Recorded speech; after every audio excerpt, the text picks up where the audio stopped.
Computer audio.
Oh, fuck.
Right.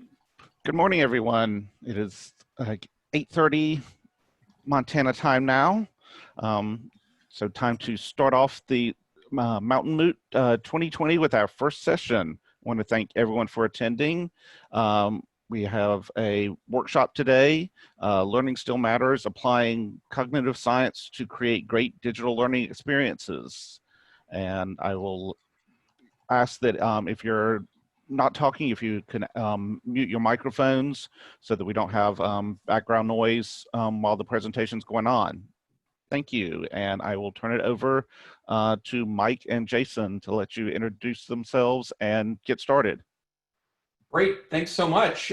Good morning, everyone. My name is Jason Neifer, and joining me today is Mike Augustinelli, and we'll talk a little bit about ourselves in a moment and give you a little bit of our background about where we're coming to today. But first, I should say that, obviously, the workshop experience would be a little more enhanced if we were face-to-face today, in part because we could look over your shoulders and provide an opportunity to interact in a different way. But we're really excited to get together with you today and talk through a topic that both Mike and I feel very passionate about in our roles at the Montana Digital Academy. We'll talk about that program in greater detail in a moment. But I will also say that this initially was designed to be 2 hour-long sessions at the Mountain Moot, and we worked with Ryan and Dan to convert this into a workshop, and so we added some additional workshop components to it. And really, this is about 4 or 5 individual conference or workshop presentations that we've given in the past that we've weaved together into a larger workshop. And we totally love this topic. We would very much appreciate whatever feedback you have for us today, as we guess that this particular topic is going to be largely I think important to a lot of learning environments, K through adult, in the coming weeks and months as we move a lot more learning online. So right now it looks like the Zoom is up to 80 participants. We had 140 that signed up initially inside the Moodle workshop. Mike's going to keep an eye on the Moodle part of that today, in part because we're going to put you in some groups in Moodle a little later this morning to work on a particular exercise or two as it relates to learning science. So how do you get it to show your picture again? Do you remember? Your picture, what? You use them, right? Yeah. And then just a reminder that if you are not, unless we've opened it up for questions or discussion, please keep your mic on mute so that we can eliminate as much extraneous noise as possible. So let's get started then. First, Mike, why don't you jump on? Why don't you introduce yourself and tell the crowd a little bit about you? All right, thanks, Jason. Hello, everyone. As Jason said, my name is Mike Augustinelli. I'm the instructional program director at the Montana Digital Academy. Been there for now starting my 7th year. I am a Carroll grad, so that's where I started. Education, my higher ed education. So go Saints! And super excited to join you today and talk about this topic that, as Jason said, we're both very passionate about. Great, thanks, Mike. And again, my name is Jason Neifer. I am the Assistant Director and Curriculum Director of Montana Digital Academy, and I am also a Carroll College graduate. And because we know there are so many professors and instructional staff on our workshop today, we felt both duty-bound and proud to note that we are alumni of the institution. So a quick note about Montana Digital Academy to give you a little bit of perspective on where we're coming from today. The MTDA is Montana's state virtual school that is aimed at K-12 students in the state of Montana. And Montana is a bit of a different beast than other states. We don't have a charter school movement here per se, and our exploration of state virtual schools has been always publicly funded, publicly poised distance learning for K-12 students in the state of Montana. We serve about 4,000 students a year, usually in a mostly supplemental role. So in other words, the way we describe it for people, especially outside of the state of Montana, if you want to take Latin in Montana, there are 3 whole Latin teachers in the state of Montana. They're located in 3 very distant locations in the state from each other, and you're in Ekalaka, Montana, which is in far eastern Montana on the Montana-North Dakota border, then the best way to do that is through MTDA, because 230 schools do not have Latin instruction, 3 do. And so we're a platform for connecting teachers of a certain specialty to students that might be in another high school across the state. And obviously, things have changed quite a bit in the last 4 months. because I guess for a lack of a better way of putting it, things have changed quite a bit. We will probably take an increased role in providing some supplemental instruction, particularly for schools that can't put up their own distance learning program in the state.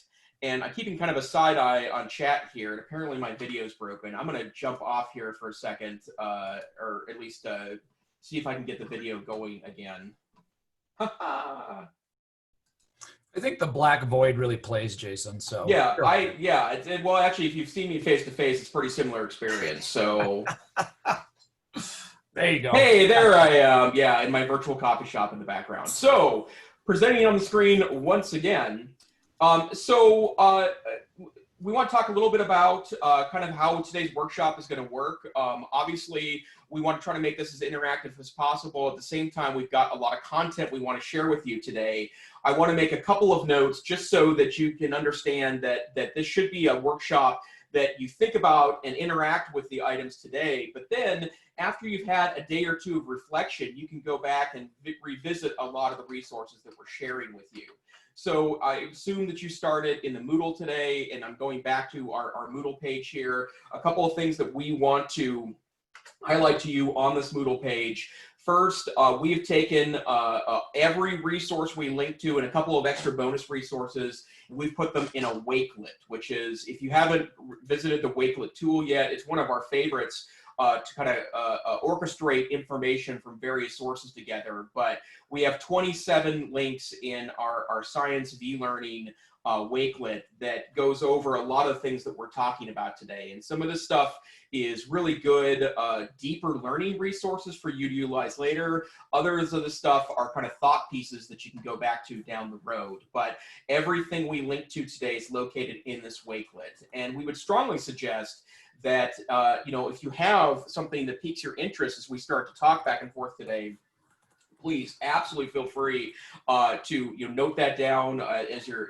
jotting down notes or thoughts today, and then go back and look at the link later. There are at least 5 books on here, and I think between Mike and I, we've probably read all 5 of these books, but I think this topic works well as an initial workshop. But if you really catch fire today with some of the topics we're talking about, we would strongly suggest that you go back later and start to dig a little more deeply into the resources. We are also sharing our presentation slides today, and one of the things that you probably have noticed if you looked at those slides, and we know that a couple of you previewed them overnight, is that we're a little more about visuals than we are about putting text onto slides, which is frankly a design decision. But we're sharing those here so that you can. A reminder. Please use the mute button.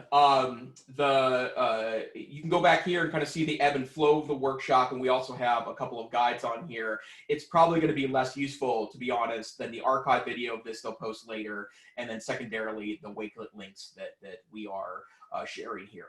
But before we get started in some of the interactive pieces, a reminder, you can always put questions in the chat. Mike and I are going to be sharing back and forth. I'll start things off today, and then Mike will take up most of the second half of the workshop today.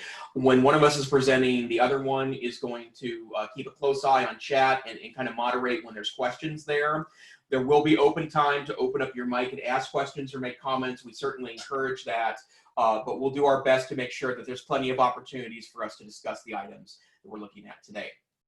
And then the last thing before we jump into content is I want to learn a little bit more about you. And you probably saw that WooClap is not only a sponsor of the Mountain Moot this year, but it's a tool that they've encouraged all the presenters to utilize. Mike and I were new to WooClap, but we have liked what we've seen so far. We've actually popped up a WooClap to get a couple of pieces of information from you so that we could work together in adapting to our audience. And so first interactivity piece today, please go to a web browser, open up a web browser and go to www.wooclap.com, WOOCLAP.com. And then our code today is Funkster, F-U-N-K-S-T-E-R, wooclap.com/Funkster. And I'm going to ask 5 or so questions today to just get a sense of where our audience is at. And then I'll obviously share back this information to you as things play out on the quiz. wooclap.com/funkster.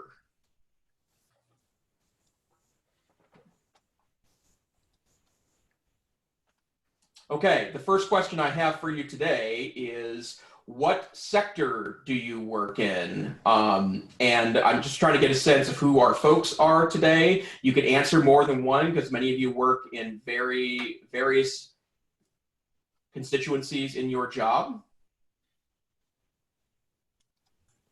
And you'll notice what I really like about this tool is that you can see the live results coming back.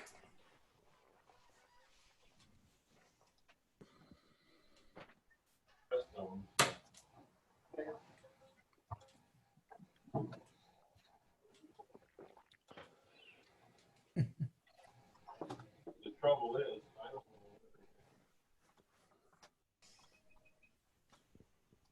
We have 85 people currently answering questions back. Once it slows down here, I move on to the next one. It's really clear that our top group today is corporate or government professional learning. And followed closely by higher ed. And then those that do professional development or support for folks.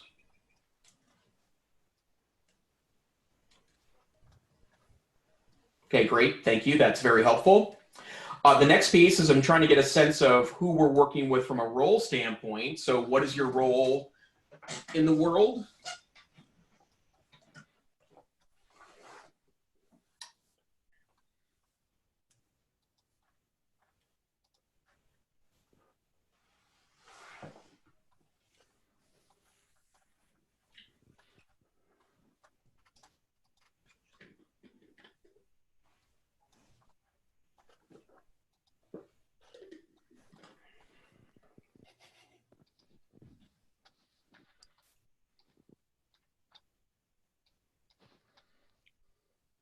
Almost half our group today is teachers. That's awesome. Welcome, teachers.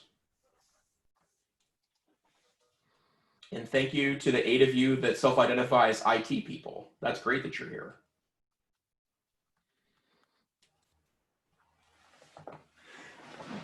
Also, thanks to those that noted this was probably too existential of a question for some.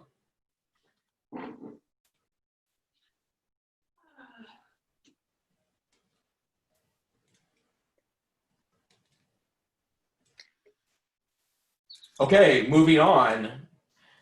This one is a little more about your background, but I am curious about how many of you have specific background in cognitive science or learning science or educational psychology, and it looks like this is not set up the way I thought it was set up. Oh, there we go, results.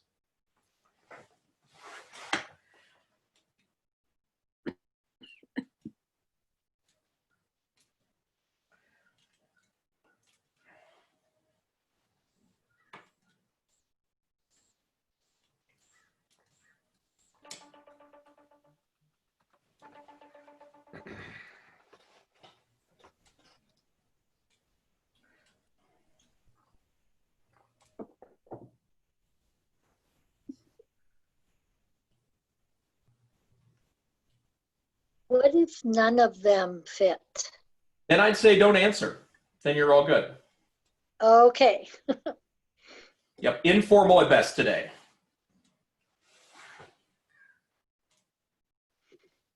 Hey, Mike, excellent news. No one with a PhD in cognitive science and no one that feels like they could teach this workshop for us. So Heyo. we could just make things up. So that's awesome.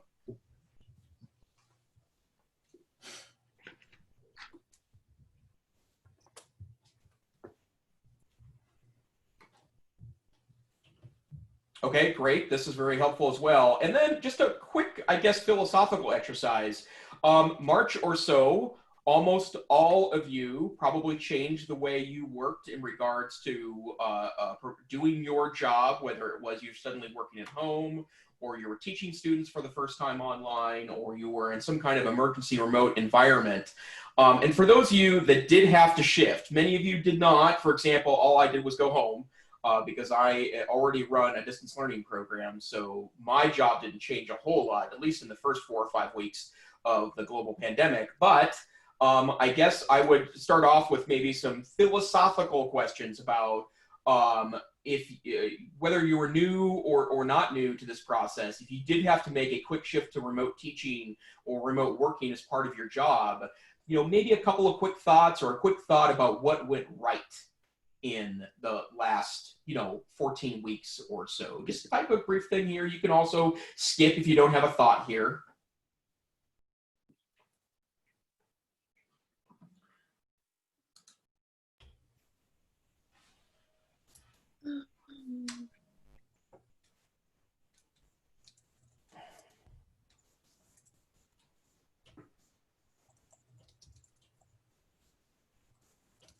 Great answers here. Notes about relationships, having great support from IT, here. Flexibility. The word transformational appears at least twice in the list. Flexibility appears 3 times in the list. The sudden dramatic increase in professional development. And then word clouds don't always provide a lot of insight here, but let's see what happens if we, while these answers are coming in, look at word clouds. The word online, weirdly enough, appears a lot.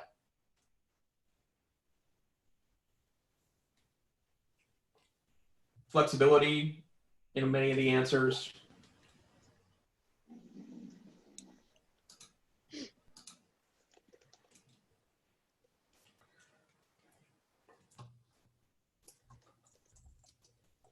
Connection appears in several.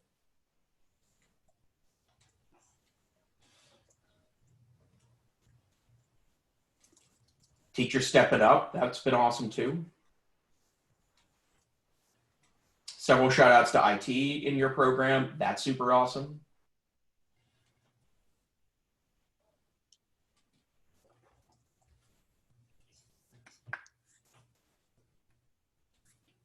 By the way, I would, as someone that myself tends to be in a more administrative role, be sure if you're not sharing what went right with your people, let them know that, especially the IT folks who very rarely get pats on the back for making sure the internet works every single day.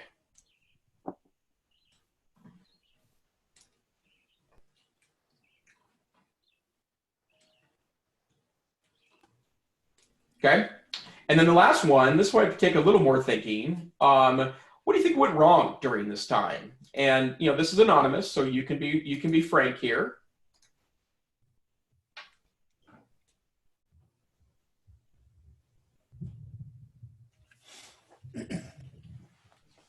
Access is mentioned here. Little digital literacy taught to students before the shutdown. Yep.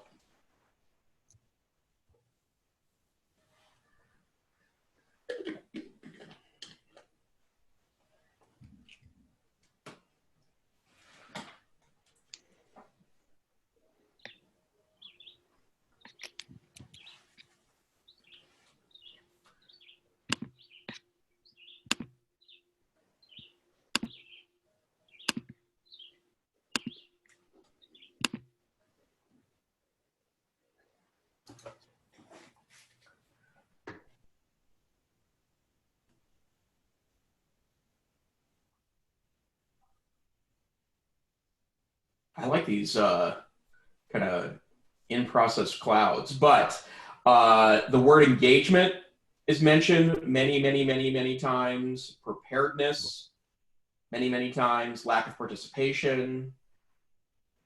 My guess is if this worked on phrases, then you'd hear more about, well, I guess it does work on phrases. Lack of digital literacy by students. And we actually have a couple of digital literacy experts in our audience today. Okay, great.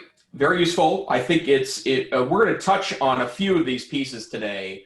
One of the things I will tell you before we kind of jump into our broader content today is that Mike and I's view on this, and you're going to hear this, and we've got some subtle differences in the way we approach this, which is why we like to present this stuff together, is that design, the focus on learning design, is way more important than it's often given credibility for, especially when you're moving into an online environment. And we're going to spend some time digging into that today and sharing some resources so that you can learn more about that process. But be thinking about today that what you felt was lacking in the last 3 or 4 months of mostly, whether it's distance learning or supporting distance learning, how much of that can be answered by better and more thoughtful design? How much of that can be evolved or made slightly better? And then what can you add to better design to make it a more engaging environment for kiddos? Okay, great, wonderful, thank you. Thank you for doing that WooClap thing. That's a cool tool. So. Okay, so here's where we're going to go. By the way, we are on a conference call. I love this graphic because I've made this joke a couple of times on Twitter, but I used to work at home part-time, and as it turns out, I have pets at home, although my wife has kindly taken our dog outside of our home today, so he did not bark. But I used to be super embarrassed by having pets at home because they would, jump on calls or jump on my lap during the calls. And I've noticed that it's now cool to have pets. So feel free, keep it on mute, but enjoy your pets, your family today as we go on things.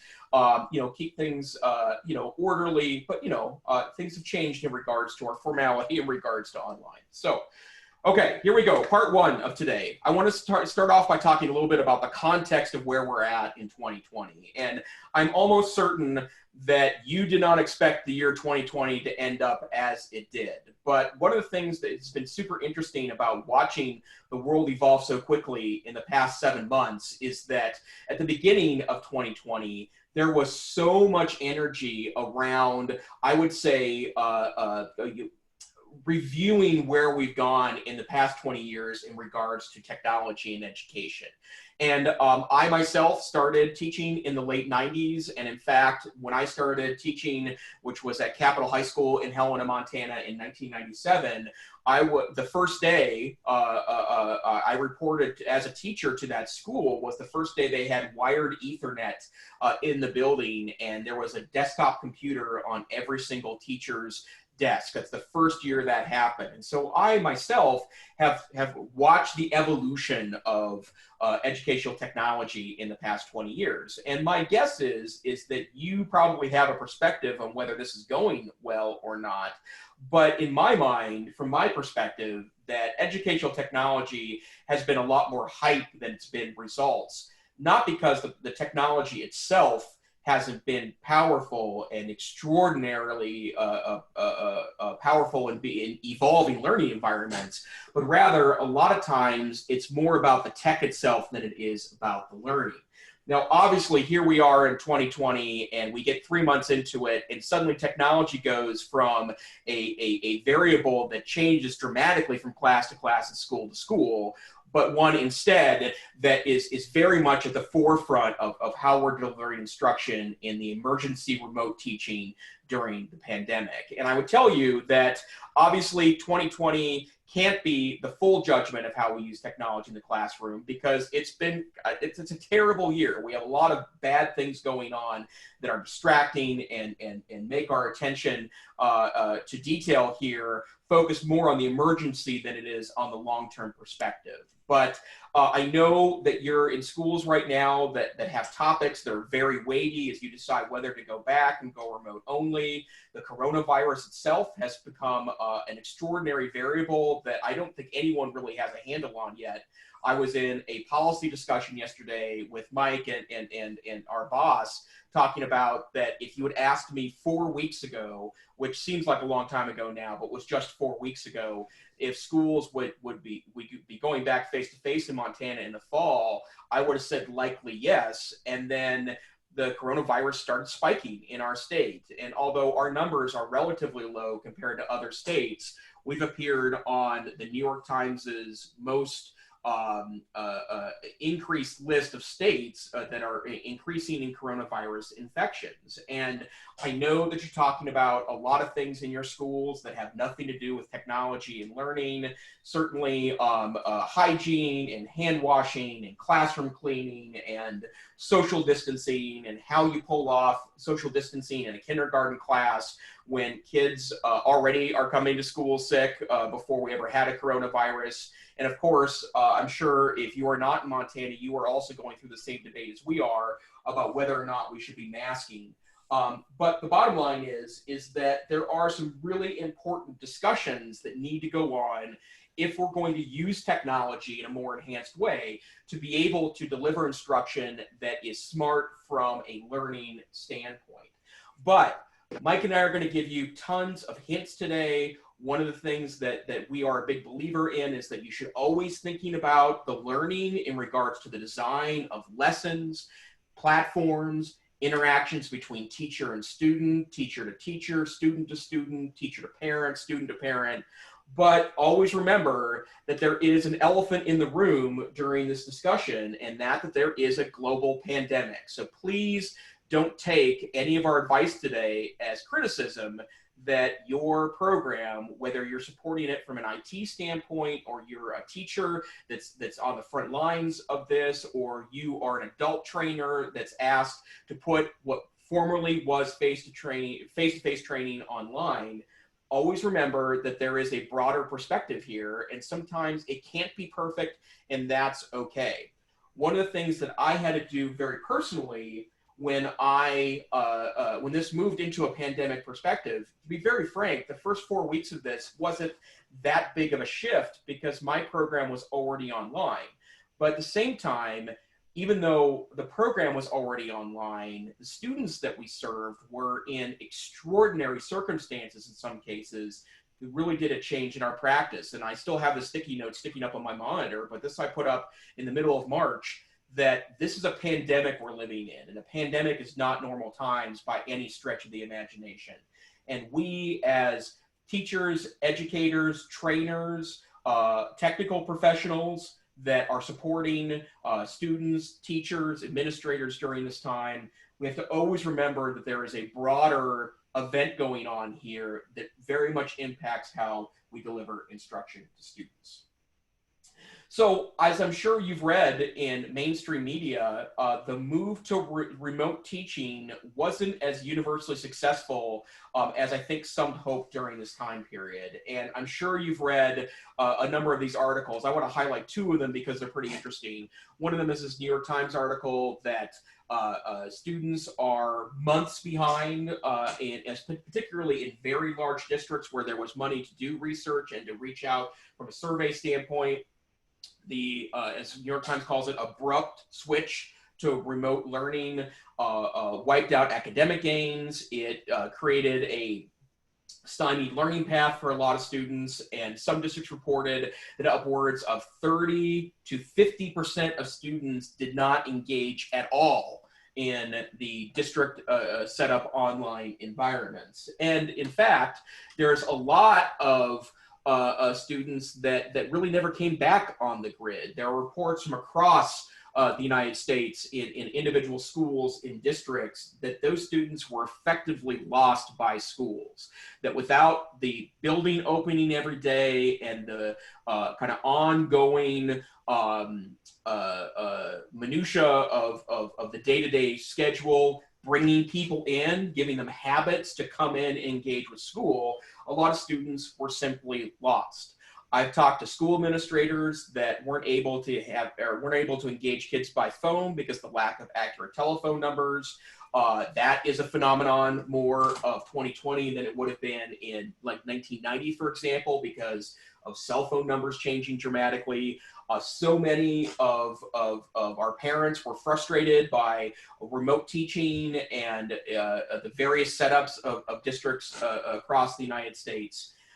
And, you know, obviously there's some discontent about the way this played out. Remembering, again, that this is a pandemic, that there's something really important to remember about what happened in the past 4 months. And that is that what we're doing, or what we've been engaging in during the emergency part of this situation, was not really online learning, and it wasn't really distance learning as it's traditionally defined, but instead it was remote learning.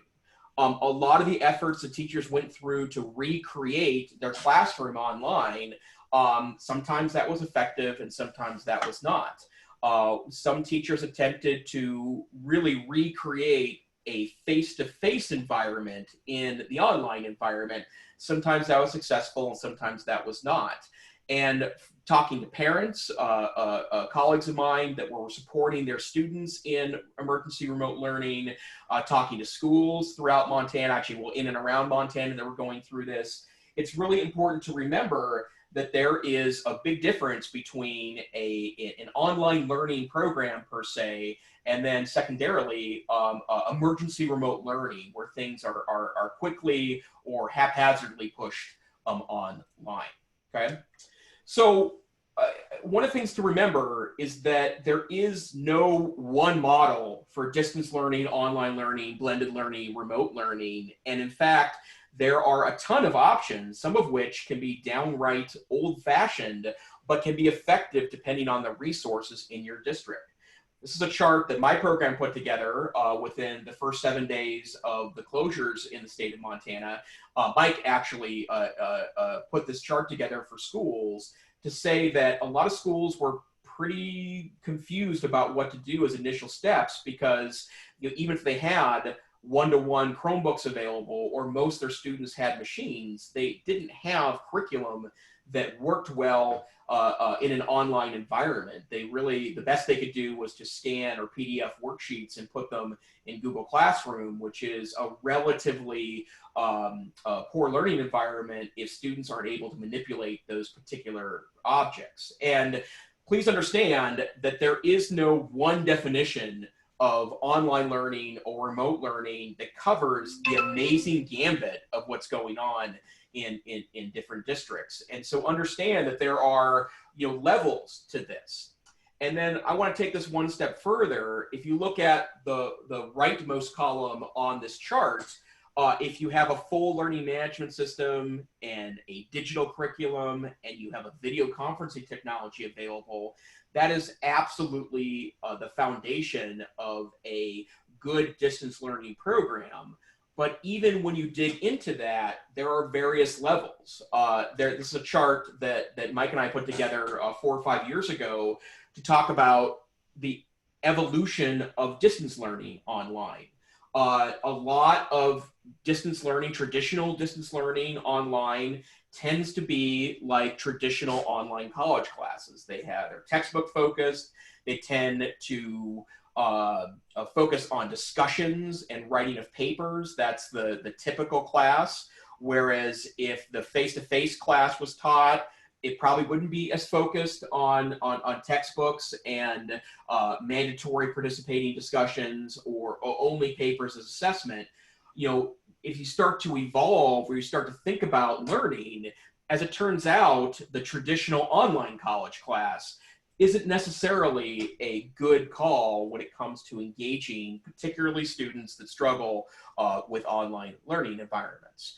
So please know that there is actually a lot of different kinds of distance learning, and that not all distance learning can be judged by existing research. And I'll talk about that in greater detail in a moment. And then the one other perspective I want to share with you, this is one of my favorite graphics that's ever been created about educational technology. And I saw some of this creep into, again, understanding its emergency times, into remote teaching classrooms this spring. We can't mix up the platforms we're on or the tools we set up for students with what we want them to do with those tools. And this graphic is really amazing stuff. And this is actually version 3 of it. Bill Furter, who is a technology trainer, literally wrote the first version of this on a piece of paper with a Sharpie. But your goal for kids and students and those that you're training, it's not to write a blog, it's not to learn to code, it's not to create Google Slides or use Office 365 or participate in Teams or master Photoshop or use a Flipgrid. These are all really amazing tools, but the bottom line is that we really need students to take action and raise their awareness and find answers to their own questions and make a difference, right? That's the goal of all training. It's the goal of all education, is that we want those that are engaging in what we are setting up to use this information for some positive effect. And if we focus too much on the tool and not enough on what students are doing or what the results of that learning looks like, then technology becomes the outcome. And that is not the outcome. These technology, the platforms we're using really need to be something that is focused on. Now, to me, I think the question needs to become, what do we want students to do as distance and remote learning stakeholders, right? Like, what is that we want them engaging in? It's not the tool, it's the ideas and the learning behind the tools. It also means as teachers, we have to ask, what do we want to build with technology to make great learning environments? And I gotta say, I get it. There is so much buzzwordiness around all this stuff. And this is my kind of attempt at showing off all of the buzzwords that are dominant in our industry. And I've heard this stuff ratchet up dramatically in the past 4 months or so. And in a lot of cases, these buzzwords get in the way of truly asking questions about whether your learning environment is as interactive or as engaging as it could be based on the learning design of the classroom. And buzzwords are a part of what we do. It's dominant in education. And I will tell you from my own perspective, someone who has been hired before to do teacher training, it's pretty easy to talk about, you know, how you're going to really focus on student-driven instruction, or you're going to really be into open education resources, or you're going to engage in differentiated learning. All these are interesting concepts, but if you don't get past the buzzword, or you're not talking about what does that look like from a design standpoint, I think it's a vast mistake. And I share this in almost every presentation I do now, which is probably not a good thing. But you know, there's this really great, this is kind of what I would call a more edgy science teacher at sciencegeek.net. He's created an educational buzzword generator. And the reason why I think this is funny is because, like, I could see these phrases actually being useful in some faculty meetings, right? So, you know, if you want to create your own jargon, we will orchestrate group-based Common Core standards across curricular areas, or we will drive problem-based learning terminal and enabling objects with a balanced literacy program. We're going to really work hard on metacognitive social constructivist interfaces within the core curriculum, right? There's so much buzzword out here that this is actually probably a pretty legitimate look at the way sometimes we use some of these pretty rough words. So I'm guessing that, especially if you're one of the one third of our group today that is new to cognitive science or new to design of distance learning, that you're probably unsure about how to do this, or if you are used to being a face-to-face teacher and you want to work this online, that's also a challenge for you as well. But I want to present a couple of quick notes here that be careful that you don't buy into any of the mythology that tends to be around this. And just a couple of quick examples of this. You know, I've done a version of this presentation probably 15 times in the last 10 years. And it used to be the myth was that students do better in online and digital learning environments. And I had to work with administrators and counselors that thought that if you engage, or if you take students that are not working out in the face-to-face environment, that if you put them in an online environment, it's going to be more engaging because kids like tech. That's a myth. That's not true. That's not something that it's been our experience at the Digital Academy, or certainly my experience as a classroom teacher. But in the last 4 months, it's now the opposite. We don't talk about that anymore. The myth is that online learning doesn't work for kids. And in fact, in the big kerfuffle in the last 7 days from the Secretary of Education and the President of the United States, one of the justifications for opening up all schools is that online learning doesn't work and most kids are being left behind there. But as it turns out, it's way more complicated than that. And all these models, online learning, blended learning, distance learning, remote learning, whatever it is, to say that it doesn't work is actually a, I guess for lack of a better way of putting it, is well short of an accurate statement. And I would definitely tell you that this is being perpetuated by the emergency nature of the situation. This is my favorite article here. This was a Marketplace story by Molly Wood, who is the tech reporter for Marketplace. Molly Wood is a Montana native, which is one of the reasons why my ear perked up when I heard the story. And this is from a private ELA teacher in LA who said that I think it's complicated because the research is 100% clear that online learning does not work as well. And statements like that are neither helpful nor accurate. It isn't true that 100% clear that research says it doesn't work as well. I could see pulling that conclusion from good, ignore that slide, good articles like this that review research about distance learning versus face-to-face learning. But the bottom line is that the research itself is really not super detailed. Only a little bit of research has looked at both K-12 and higher education when it comes to the effectiveness of distance or online learning.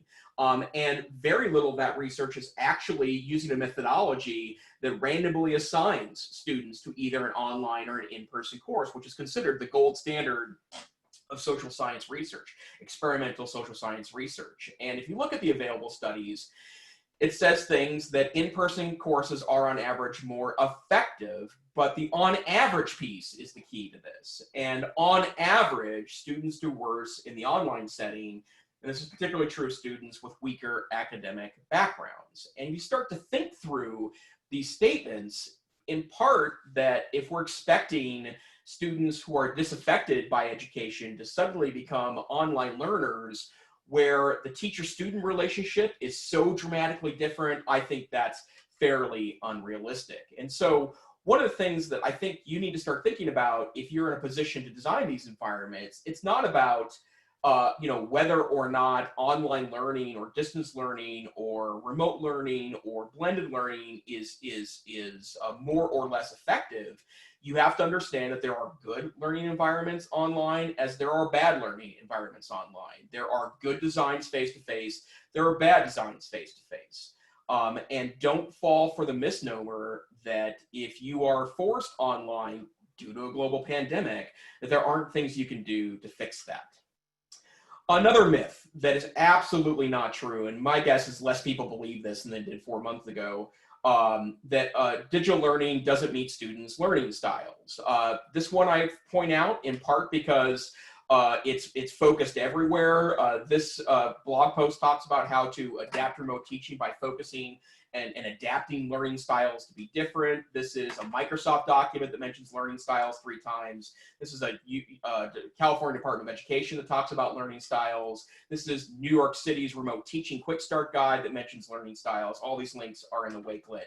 But as it turns out, learning styles, which was taught very aggressively in 1990s departments of education at colleges and universities across the United States, including my own education training at Carroll, it's a dated notion, right? This University of Waterloo article says it pretty well, that there's no evidence that supports that individuals have learning styles, nor that when we're taught in ways that matches with our learning style, there's greater learning. And listening to all of the hand-wringing about learning styles in the past 4 months, when most modern cognitive scientists say that there's no research behind that, makes things really confusing, and it kind of buys into that notion of mythology.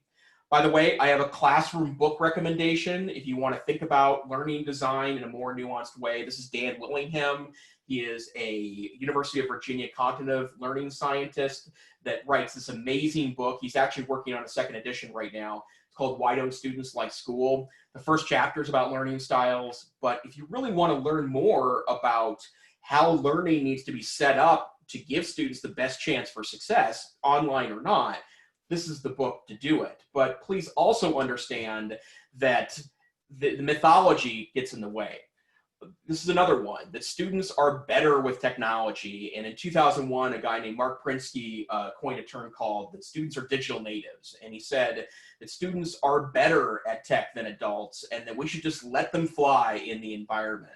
I got to tell you, having helped run a help desk for a distance learning program for the last 10 years aimed at K-12 students, I can tell you that this one is an absolute, it's a lie. It's not even just a myth, it's a lie. That somehow students are better prepared for tech and that you as an adult can't be as effective because you are what Prinsky calls a digital immigrant. And I got to tell you, the research is basically zero behind this. This is my favorite article on this, but the findings of meta-studies show that young people's engagement with digital technology are varied and often unspectacular, despite the fact that we claim that kids are younger at this. And so we have to build in scaffolding to make technology better. And it goes back to design is important. You need good design. Better design that provides students tools to grow in this environment is better than poor design. And then this last one, which I'm not going to dig really super deeply into, but I heard this comment a couple of times in the last 4 months from some fellow parents that are wondering why distance learning wasn't super effective. That games and simulations are more engaging and effective than more traditional learning. And this is also largely a myth for a couple of reasons. The first one is that games themselves are more engaging, but that's not what research talks about. It talks about a separate concept called gamification, which actually most people did engage in, although subtly, in remote teaching. But the research is also not super clear on this. This is, if you are curious about what research says about gamifying or gamification education, this is an excellent article on this. But the bottom line is that gamification and adding gaming strategies into courses is a good idea, but it isn't universal that students are into this. And also there is substantial evidence that says that advanced students, the ones that should be doing best in our classes, are often stymied by gamifying or adding gamification concepts to courses. One quick notion here is that, again, better design helps this, but don't assume that one single design or one single innovative idea is going to make it better for everyone. So the fact here is that purpose-driven instruction is really important. Make good decisions. And I'm going to provide one last recommendation here. And it's this book. This one is the most the researchy book we're going to point to today. This is also in the middle of a new edition. It's E-Learning and the Science of Instruction. It's a thick, dense book. It's also expensive. See if your library has this or can order this for you in interlibrary loan. But if you're really getting into this notion, that's the place to go. So, okay, so that is kind of our introduction stuff today to kind of put some perspective here. Mike, you've been hanging out for a while listening to me ramble on. Are there any questions or thoughts from the chat that we need to jump onto? You know, a lot of good perspectives, and I really appreciate everybody having some side conversations that you're actually, you're all demonstrating great learning practice by having that side conversation, or sometimes referred to as a back channel as a presenter's presenting information. That deepens the learning for everyone, right? Because you're adding your own knowledge base and experiences to what the presenter's presenting. You know, there's been a fear over time of letting students have a back channel while you're presenting information.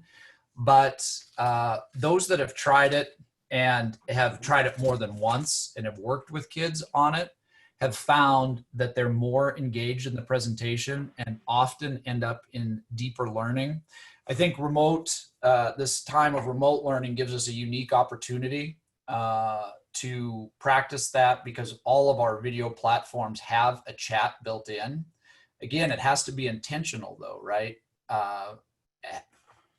Helping students have a syntax and a language to talk while the presenter is presenting some information really helps build that scaffolding, so that so that they actually are having a discussion that makes sense. The other tip I would give is you absolutely have to have a moderator, and that can be a student, right? It doesn't necessarily need to be another adult. So there have been a few questions as Jason's been talking, and I've been able to redirect or give additional information. That's a critical component to that back channel idea. Again, that can be a student, and it can work really well. Food for thought. But no, Jason, nothing outstanding at this point. Great, thanks, Mike. Yep. Okay, we're going to start off with 3 basic pieces of advice then on, and I'm just looking here, there's a bunch of, we'll have to save this chat too, because there's other resources people share that I want to write down later. That's awesome. So we're going to start off with 3 simple things, right? 3 basic learning design perspectives that we think are really easy to think about without getting too deep into stuff. We'll then take a break, and then we're gonna then jump into 3 deeper discussions. So let me start off with 3 basics, right? First basic, be mindful to students' cognitive load. And I first kind of ran into cognitive load theory late in my classroom days. I've been at the Digital Academy since 2010. And previous to that, I spent 13 years in a face-to-face classroom, mostly at Capitol High School in Helena. I wish I had understood this before 2009, because this is a game changer, in my opinion, about not only designing online learning, but also face-to-face learning environments. There's a great article that's a good introduction to this. It's actually a more recent one. There are hundreds of articles that refer to this, but the 3 authors here, Slava Kedlika, John Sweller, and Paul Ayers, they are kind of the cognitive load theory gurus. But the bottom line is that thinking about this beyond the science can be a really easy exercise in thinking about your online class. So cognitive load theory says that, listen, your brain has a limited number of channels it can work with. And this is variable from person to person, but generally speaking, you can juggle about 3, maybe 4 things at a time in your head. This certainly is an argument against the well-debunked notion that students are better multitaskers than we are. I hope you're not bringing that one to the party, because science has been pretty clear about that one for a long time now. But the notion here is brain capacity maxes out at 3 or 4 items at a time. And the bottom line is that the more distraction you introduce to an environment, the more likely it is that a student is going to get distracted by something. And my guess is, especially for those of you that were working with like K-8 students in remote learning in the past 4 months, you probably figured this one out pretty quickly, right? That it's not super positive strategy to have kids focusing on 4 or 5 things outside of a Zoom meeting or a live class. It's also true when you're designing asynchronous learning as well.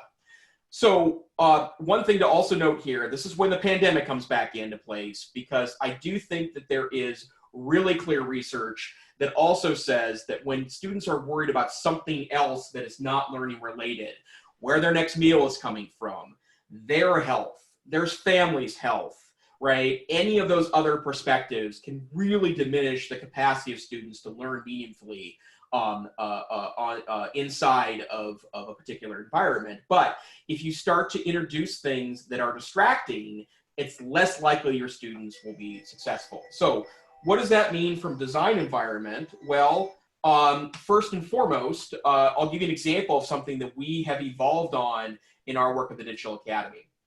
This is a class this is several years ago, a 2013 class. I believe it was an English 4 class. And we didn't really comment. We didn't encourage teachers to do this, but we had a lot of teachers that would add in a lot of other cruft into their classes, whether it was distracting clip art, whether it was titles that have varied in color. There is very meaningful research that's all in that Science of E-Learning book that talks about that educational media and other things that I don't even know how to describe it other than to say kind of cutify or add in content-related visual interest is actually likely a distraction. And something we've worked on a lot with our Digital Academy courses is to encourage our teachers, like, we want you to be creative, but it isn't a sound learning practice to add in a bunch of visual stuff into the environment. And so one of the things that we've worked on is telling teachers, get rid of the stuff that doesn't have a purpose for being there. Don't add in clip art or visual pieces that aren't, you know, super related to providing some educational benefit. And one of the pieces of advice we're starting to think about with our teachers is that, you know, you have to be really mindful that introducing other stuff, right, into the environment can really be a distraction from the learning component itself. So here's our basic design advice. And by the way, I picked this graphic and I designed the slide very specifically, right? Like there's graphics here, and they are meaningful graphics, but they're simple, right? They are not well, I think they're quick to. There's actually a term here in design called glance media, right? None of these graphics were picked for a reason that causes you to look at it for more than a second or two. So it's not per se distracting. There's a whole slide, and I'm going to present a book to you in a second that talks a little bit about this. But, you know, this is graphically pleasing, I think, in my humble opinion, but it's not distracting, right? So design advice, clean, simple text, right? Minimal use of non-content images. Next, 1 or 2 typefaces maximum, right? And if you haven't like Googled something like best typefaces for reading, and you're putting everything in like Comic Sans, for example, that's not a really good design strategy. And then think about, you know, whether or not, it's really distraction to watch you guys mock me on the chat. But become basically like a student of graphic design. And not everyone can be a great graphic designer because they don't want to put the time into it. But there are some very basic pieces of advice that you can take a look at that can make you a better e-learning designer, because it can help you design a cleaner page. So I have 2 pieces of book to share with you. The first one, this is the best book, and it's been in 4 editions now. You can buy the 1st or 2nd edition, and it's more than good enough to teach the basics of graphic design. This is Robin Williams is the author, not that Robin Williams, but a different Robin Williams. It's called The Non-Designer's Design Book. You can find the 1st edition. This is a link to this in our Wakelet. This is such an important part of kind of seeing things more simplistically. But the Non-Designer's Design Book is going to give you 3 or 4 basic rules on good graphic design.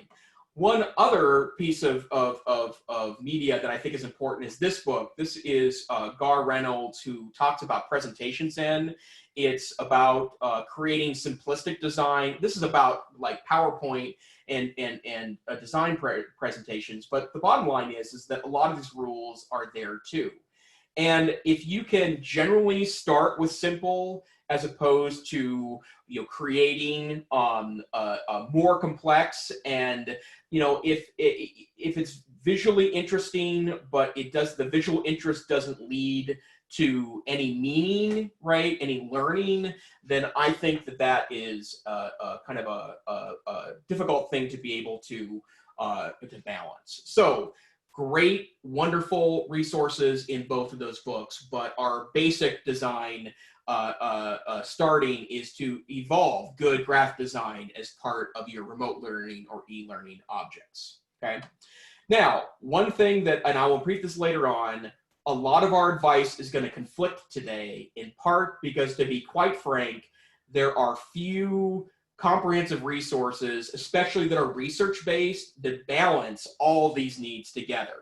So I saw a reference in chat that a lot of people focusing on the Bitmoji classroom, right? Which, by the way, wonderful tool. Mike and I use it quite a bit, mostly to mock each other, but still that it exists. You know, you have to ask yourself, like, I can see providing some, some personalization to a classroom using Bitmoji, but you have to get to a point to say, is that the best tool for making sure that students are directing themselves to the content progression that's part of the learning environment? It may be justifiable to put it, or it probably is justifiable to put it in introduction, into, I've seen a lot of people work on their digital classroom as a PowerPoint or a Google slide. I think that is very justifiable. But then when you start to move away from that and put it everywhere in a way that is maybe domineering, it may lessen its impact of being something that's providing personalization. But I think that's an important piece. So that's design piece number one. Careful, thoughtful placement of design elements in your classroom. And by the way, the reason why I wish that I had learned more about cognitive load earlier in my classroom is because I used to have a history classroom that was basically a museum of popular culture. I would rethink that, to be frank, if I could do that over again. Again, I taught high school history, so that's a bit of a different piece than if you're working with younger students, but also still important to understand. Okay, second piece of basic advice, chunking and guiding content. And this one I know seems super obvious, but one of the things that I have learned when you have to do things quickly and on the cheap is that some of these very basic rules get ignored. And there is a really great article on this about instructional design and chunking by a woman named Connie Malamed. This link's in the Wakelet. But chunking is the notion of taking a very large chunk of information and breaking it apart into smaller chunks, sensical chunks, to be able to help students understand when the topics change. And looking at the chat in the background, I would call this chunkifying the content. So one of the things that I've been super conscious of is that when you are not breaking things apart into really meaningful chunks, that becomes a really difficult thing for students to manage, and they see it as much longer than it actually is, okay? So here we go. Best example of this. This is a very old screenshot from back in the day, but this is an example of, I'm not going to mention who the vendor is, but we used to have a vendor that backed our credit recovery program, and this was their Basics of English Political Tradition unit. And we used to get complaints about this all the time. And I was on the phone one day with the superintendent that was actually very angry about this particular lesson, right? And to be frank, I question, as a government teacher myself, I question the notion of how much a student really needs to know in detail the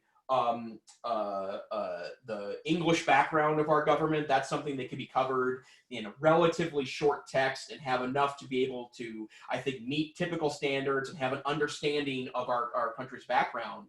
But when I went to this lesson, I noticed that this was the page. This is a full screenshot of the page. And holy dog, like look how huge this thing is, right? And no wonder no one's reading this, and no wonder people find this overwhelming, and no wonder this is hard for kids to access, because even though there is there's headings here, that's good practice. My guess is those hyperlinks are probably, the blue hyperlinks are probably definitions of words. That's an okay practice. And the maps themselves, there's no like visual cruft on this page. It's all content images, right? But sweet mother of Troy, if you were someone that was already not super happy about being in a credit recovery class or relearning this content, and you were told to read this document, your answer is going to be, no way, this is ridiculous, right?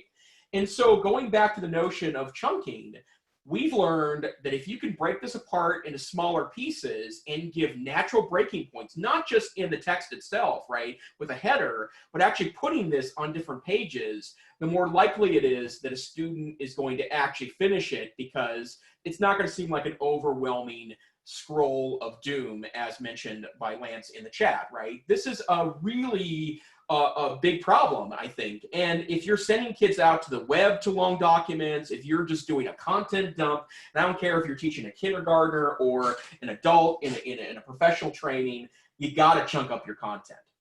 But there's also a secondary part of this that I think is also oftentimes missing with first-time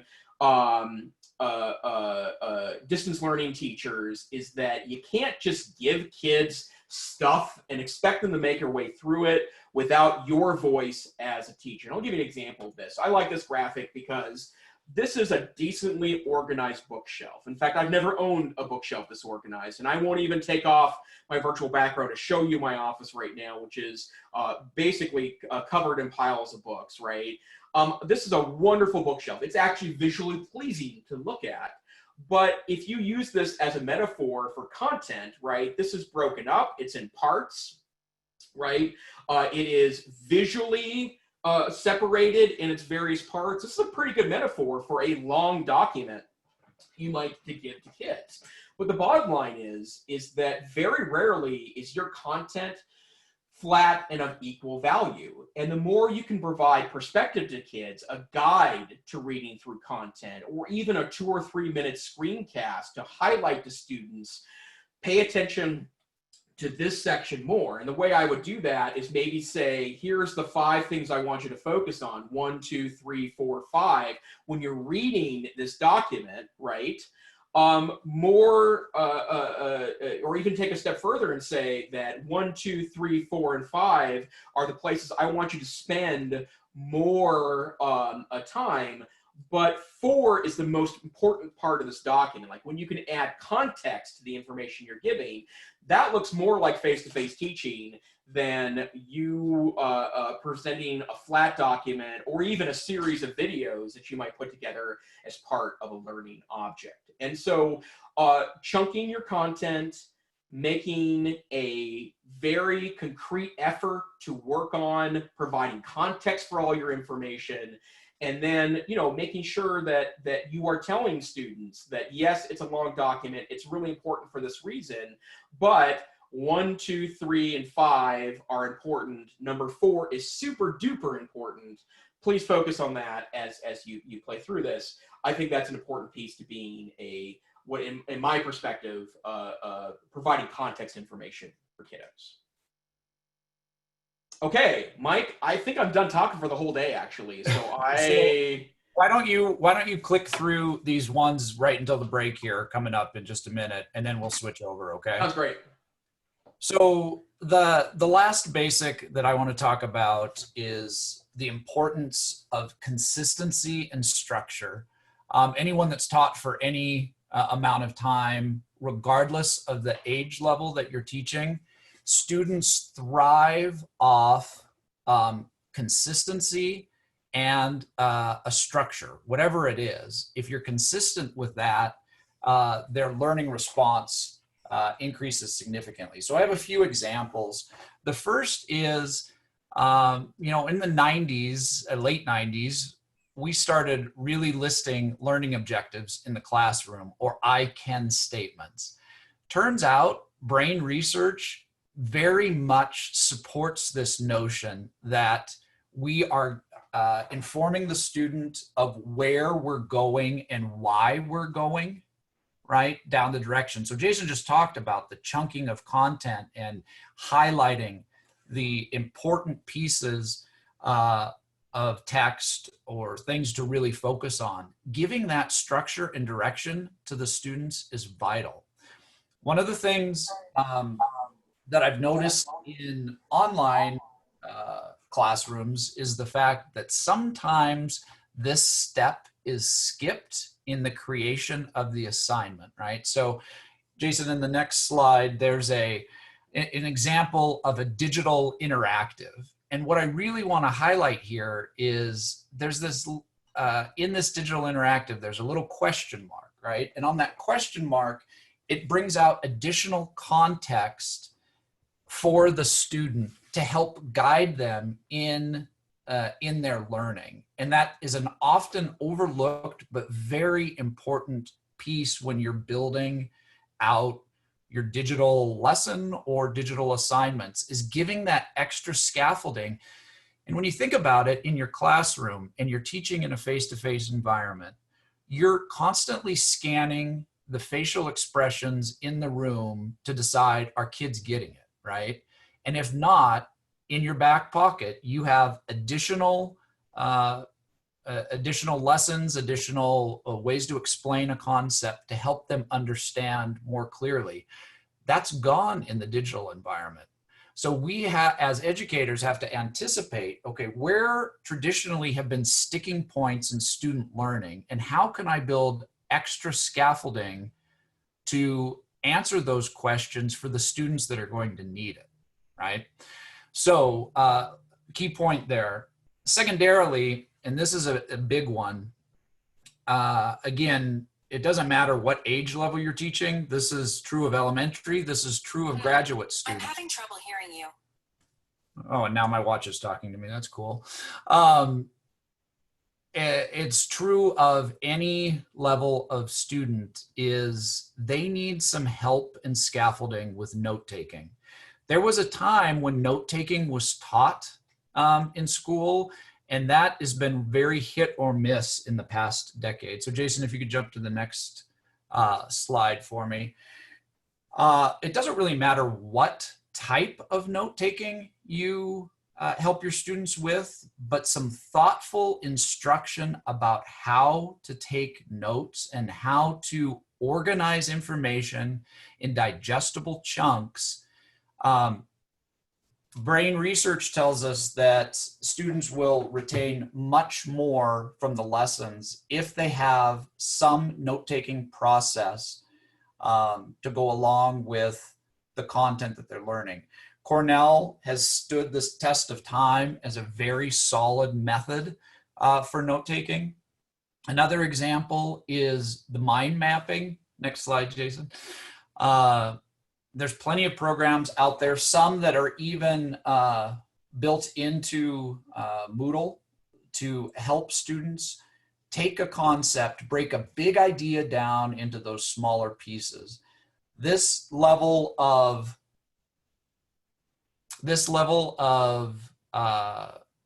chunking and helping students break down hard, complex concepts into smaller pieces is critical.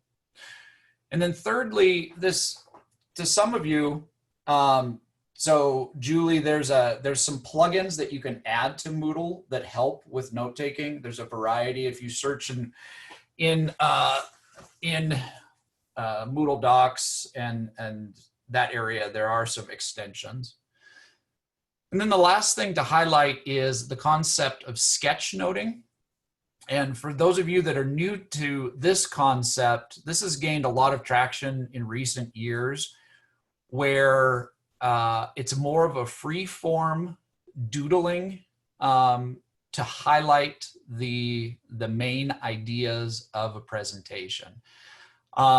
If this is something that catches your eye and you think that this may be something you want to look into deeper, the resource on the next slide, Jason, is to Kathy Schrock's sketchnoting in the classroom. She has wonderful resources that really get into the depth of why this can be an effective way for some students to take notes and to keep students engaged in the note-taking process.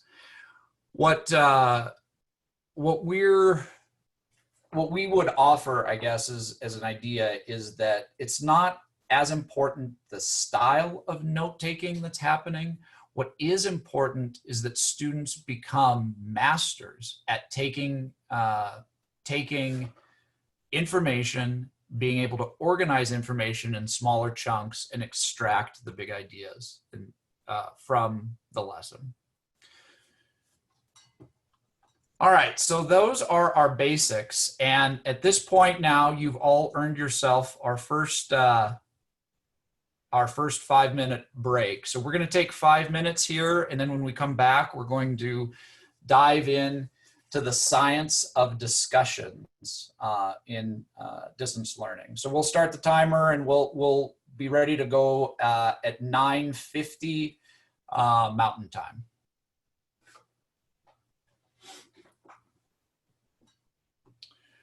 Get up and walk around. Get your steps.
All right, Jason, you want to get it switched over here? Oh, you're on mute, buddy. Yo. Actually, I think you need to. I think you need to just grab sharing. It says you cannot start screen sharing while the other participant is sharing. Well, hey, look at that. You know, not to tell you your business or anything. Yeah, well, it's probably good to tell me my business, to be honest.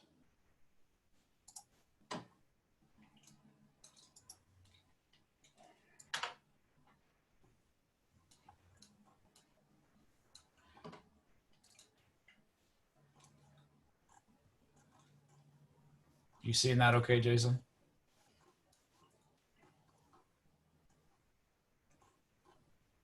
I am. Great.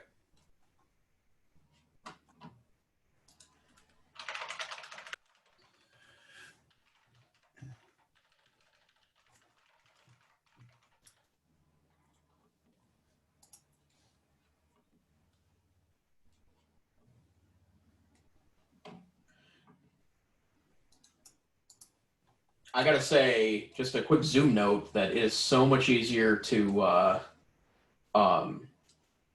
see these various parts when you're not presenting. Holy dog. Yeah. Yeah. I'm having fun with that as we speak.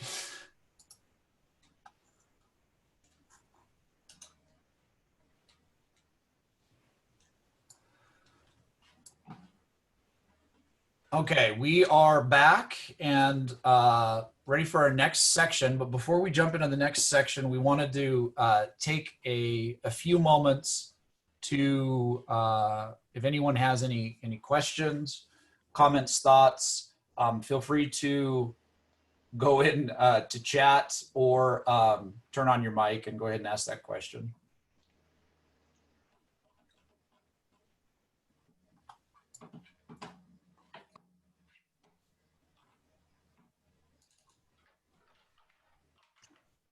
Of course, this would assume that anybody came back, Jason. So. It's awfully quiet out there.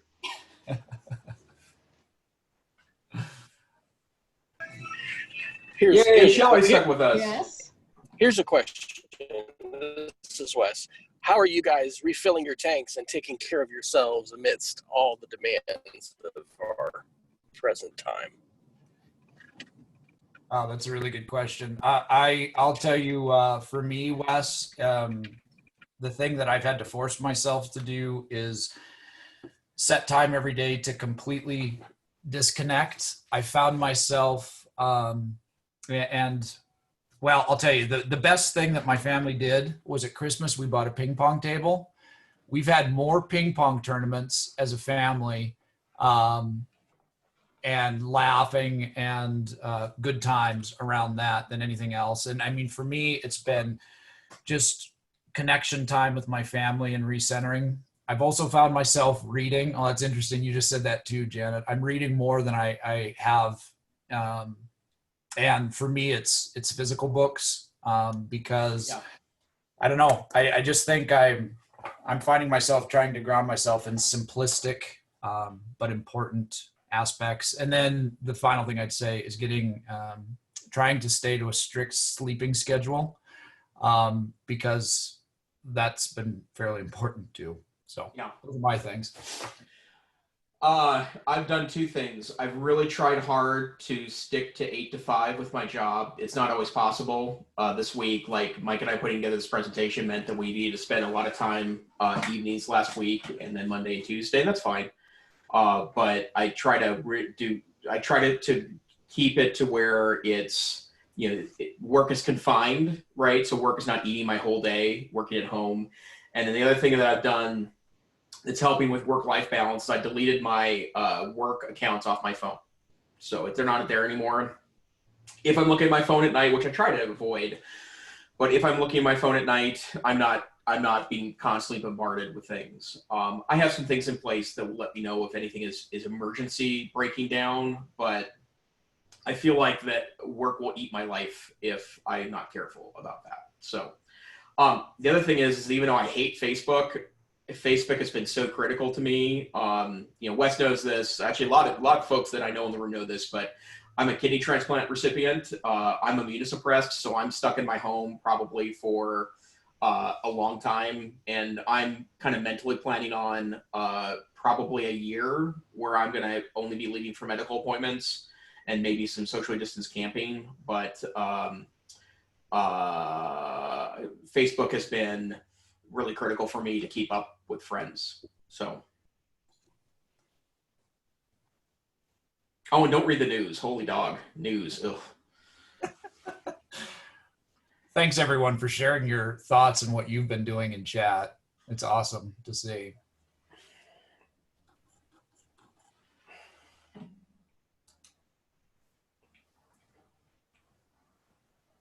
Other questions, comments?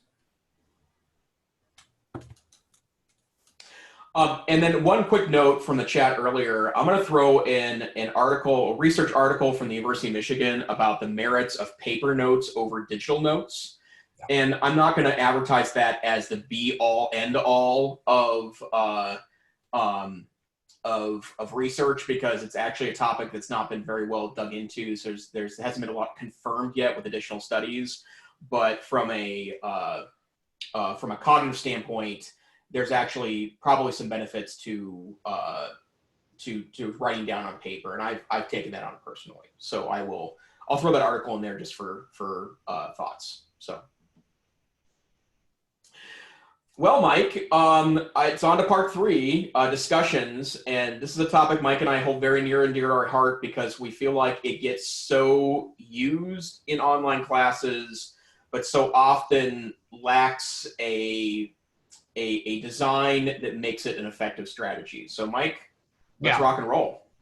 Thanks, Jason. So as Jason said, I think one of the things that makes this so timely is one of the realities that we all had when this pandemic hit is all face-to-face teachers had over 6 months to build relationships, build community, and make those connections with students in the traditional way. That's gone. Uh-oh, we got some feedback. Please remember. It's dealt with. You're good. Awesome, thanks, man. And that's gone this year, right? So we are entering a school year where we may be going back face-to-face. We may not be, right? And if we're not, it becomes that much more critical that we are very thoughtful about how we build community, build that trust, and build those relationships with students. You know, online discussions have received a mostly harsh perspective from most educators because it turns out it's actually pretty difficult to pull off really good discussions. But I'm here to tell you today that it is possible, and there's some tremendous frameworks that have been developed to really help scaffold students into being good discussers in an online discussion. It just takes a little bit of thoughtful design. So as we know, for anyone that's ever used it, there are some problems, right? One is that we're overusing forums that aren't very thoughtfully designed. And that poor design can be many things, right? It can be not very good opening questions. It can be not attended to discussions. It can be saying, I'm going to post a question, go for it, kids, respond to 2 people, and you get your credit. That's not great. And so there's a lot of design elements that lead to some serious discussion fatigue. And so what I'm here to propose today is some strategies to stay away from that type of fatigue. There was an interesting study done in 2013 when MOOCs were kind of at their heyday, when we were getting 600, 700, 1,000 participants in these massive open online courses. One study looked at discussions over time in a MOOC, and the results were pretty fascinating. Initial responses in the first few weeks were really high, and then over time started to trail off. And I think this is an illustration of the fatigue that can happen if thoughtful design isn't implemented from the get-go. The other thing that the study pointed out was the fact that in the first couple weeks, often forum discussions are presented in a way of more opinion than fact, and more opportunities for the individual to talk about themselves. And guess what? More people are comfortable bringing their own experiences and perspectives into discussions than not, right? And so that could be one of the indicators of why drop-off was so dramatic in these MOOCs. So there are really 4 levels of engagement in a typical forum. And so the first level is really none from the teacher perspective. The teacher states the question, and then students are expected to discuss. Even at graduate level work, without some scaffolding, this assumes that students are experts in the discussion topic they're talking about. And let's be honest, in most coursework, regardless of the level, we're not expecting the students to be the expert. But if, as the teacher, you're stating a question and then not engaging back in the discussion, you're basically, it's kind of akin to walking into a face-to-face classroom, asking a question, walking out of the room, and leaving for the day, right? There needs to be more management, more care taken to the learning process within the discussion. The next level is basic, where the teacher provides some feedback, right? So that there's some engagement. But the problem with just basic engagement is if it's just good answer, great point, it's not really doing anything to deepen learning, which is the whole point of the discussion. Now, at facilitation, we start to get a little deeper where specific feedback is being provided. But really what we want all discussions, the level that you should attain or should try to attain, is where you've built the scaffolding that not only the teacher, but the students are also asking follow-up questions, and the teacher's acting more as a connector of information than just the yes, you're right, no, you're wrong, whatever, right? We want the teacher to be a connector of student ideas and the students to ask follow-up questions themselves. So, like I said, there's a model around all of this, and it's actually existed for over 20 years now. It's called the Community of Inquiry. It's out of research work out of Athabasca University in Canada. And they've really done a tremendous amount of research. And this website that's listed here really will give you more depth than you could ever hope to attain about learning about discussions.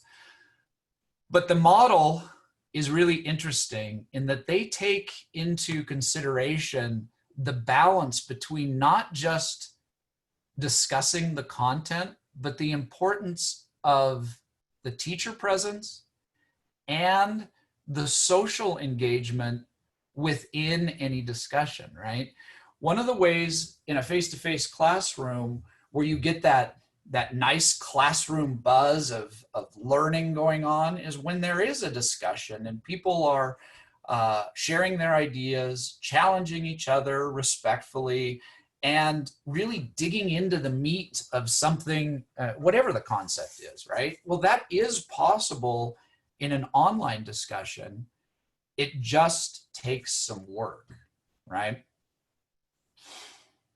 So connections are the cornerstone of online discussions. And in this model, this is what we see in I would say this is kind of in that emerging level of a decent form, but not perfect, right? So there, as you can see, there's connections between participants here, which is what we want. In this model, the teacher's at the center of it though. And what we'd really like to see or to attain in the model online discussion is that the teacher is just among all the learners. So you can't pick out that specific teacher necessarily as you're looking through the chat transcript, because the teachers worked over time to build that capacity in their students to respectfully challenge, to ask deeper questions, and to dig into the content, right? The other thing is that discussions do offer an opportunity for every student to have a voice. And the research that they've done out of Athabasca has really talked about the point that this is where they would argue that an online discussion has the potential to be even more enriching to the learner than a face-to-face discussion, because of the possibility of everyone truly having a voice, right? And as we know in a face-to-face discussion, time is the biggest barrier to really letting everyone have that voice. Okay, so let's talk about design for a few minutes and some of the things that we can do to help vet out these deeper discussions with students. So it's all about the design, right? And this goes back to what Jason was talking about purposeful design. So it's not good enough to just say, hey, here's what we're going to talk about for the week, right? Or just post the question. We need to do a little work ahead of time. We're going to practice in a little bit the best practices here. And one of the things we're going to do is we're going to divide into groups. A very common strategy used in classrooms, right? Well, we can do that in online spaces as well. And one of the things that helps to do for students is make the conversation less overwhelming. Jason showed that huge scroll of depth of content. Sometimes forum discussions can be that way too, because there's so much to it. A full-fledged LMS, something like Moodle or Canvas or any of those full-fledged LMSs, they allow you a lot of different nuance in how you design your discussions. Now, those of you that are using Google Classroom or Microsoft Teams, don't worry, there's ways to have discussions in both of those too. It takes a little bit, you don't quite have the level of depth in tool set, but it's still possible. Okay. Time parameters are a biggie. If you don't set a time parameter for your students and get them accustomed to engaging in the conversation early and often and then following up, right, that is a problem. So often there is an expectation of replying to some students, but if a time parameter isn't put on, kids are kids, and as it turns out, adults are adults too, and they'll wait till the last minute to do anything. So you need to be purposeful in setting time restrictions to engage early and often in the discussion, right? And then setting up those expectations about addressing issues others have done. So instead of just saying you need to reply to two other people, what would be better is to say, I want you to dig into two concepts that have been brought up by your the other students in the class or your colleagues or whatever, and build upon that, right? And then the whole idea of modeling good netiquette, right? Which is utilizing links, utilizing a graphic, utilizing anything to keep from the epic 5-paragraph rant that sometimes comes in the discussion, right? All right, so as the instructor, there's actually a lot of nuance in your in how you state your questions, right? So the first is this notion of convergent theory, starting with why or how or in what ways. Converging ideas together. Divergent theory, imagine, suppose, predict, how might, right? And then evaluative, defend, judge, justify. What do you think about? These type of discussion starters help to add immediate depth in response by that student.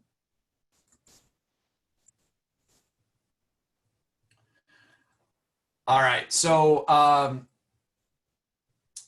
the COI model contends that you really need to set the stage of the discussion with multiple steps.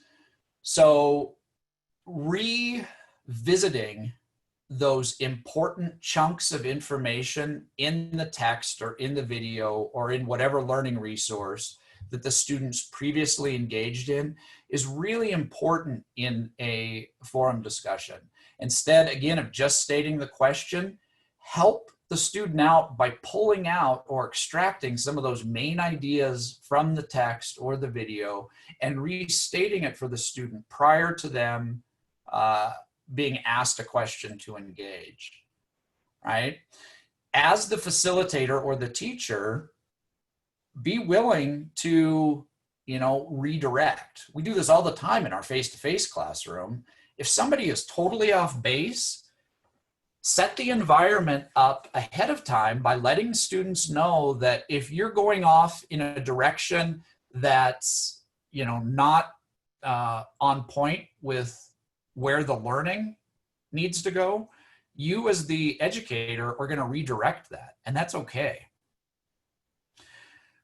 Taking a summary of multiple students' points and pulling them together and then asking follow-up questions that engage multiple users is a key component to keeping the conversation going and getting deeper.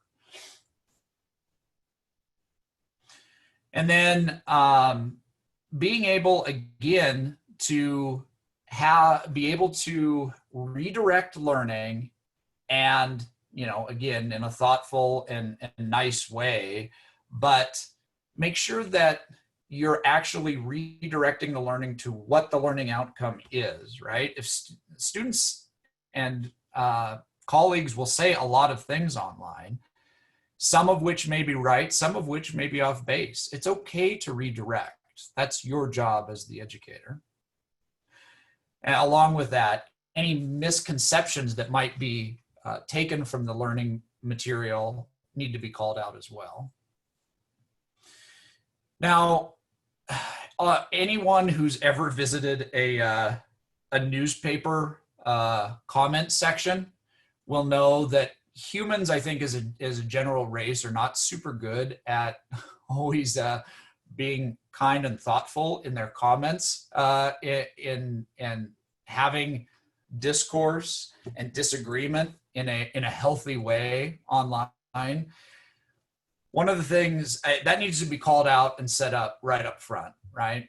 So one of the strategies you can use is if it's obvious that two people are very polar opposite on an opinion, again, that's okay. Help students facilitate that discussion in a healthy way, right? So Joe is on one side of the argument, Mary's on the other side of the argument, right? What what about Mary's argument, can you agree with, or whatever? Help vet out those thoughts.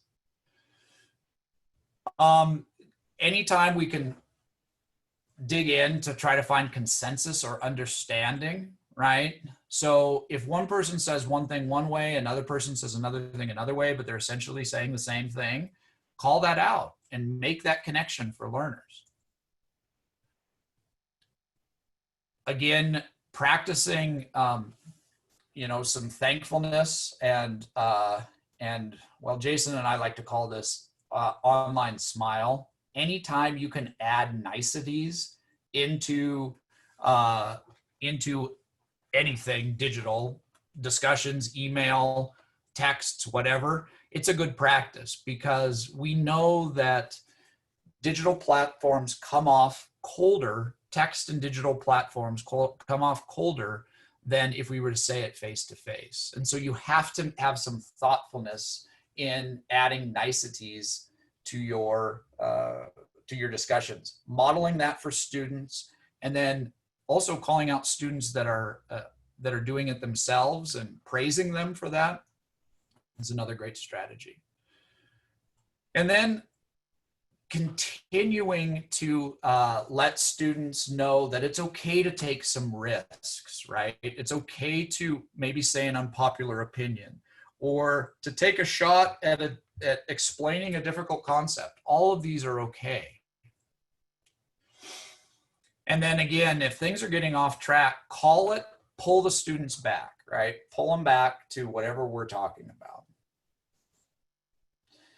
Students need help in both the language to agree and the language to disagree, right? As a former middle school teacher, I spent a lot of time helping students learn how to disagree respectfully, right? I think the natural reaction is, you're an idiot, or you're wrong, or you're stupid, right? That's not helpful to anyone, right? Being able to teach students that there are parts of any argument where you can find some consensus, but you may disagree with on other points. Man, can you imagine what the world would be like in our current climate if people actually did this? That would be amazing. Okay, so I mean, and to summarize, online discussions are more work for sure than just posting a question and walking away.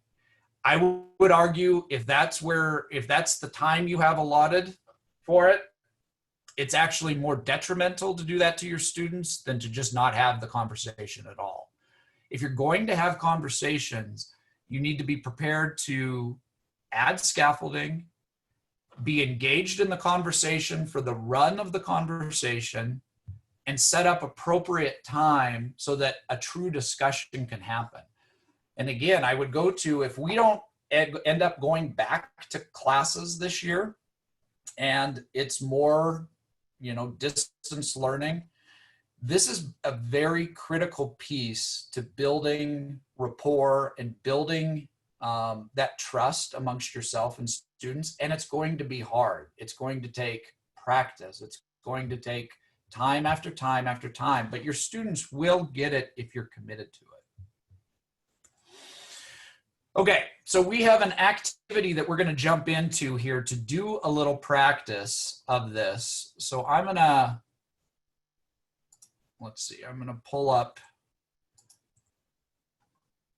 our classroom here. And what I'd ask you all to do is, I have put you all in a group, right? So I'm practicing what I preach. These groups are roughly around 12 participants per group.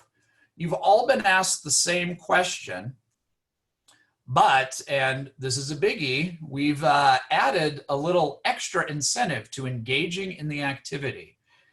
Anyone that engages and participates in this, you will earn 100 moot coins. Yay! So what we'll do is, after this activity is done, we'll pull a spreadsheet of everyone that participated send that over to Dan and Ryan, and then they'll do their magic to deposit an additional 100 moot coins to your profile. So there's a couple things that I would really like to see everyone practicing, right?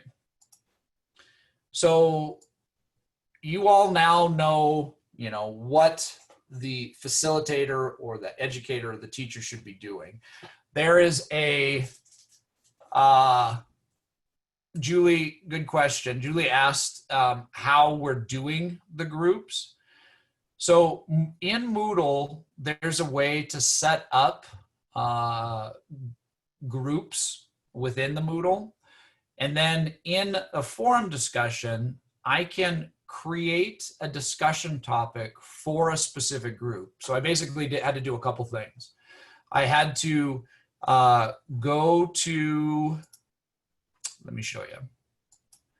In Moodle, I had to go to groups, and I used a very cool feature called auto create groups. And it basically took the 140 some of you and divided you up into groups. I told it that I wanted a maximum of 12 members per group, right? And then it just filtered everything in and put you all in these groups. Then what I had to do is I went to Moodle and I created a discussion. And when I added a new discussion topic, I made it group specific. And that's how I was then able to keep you all divided up into groups.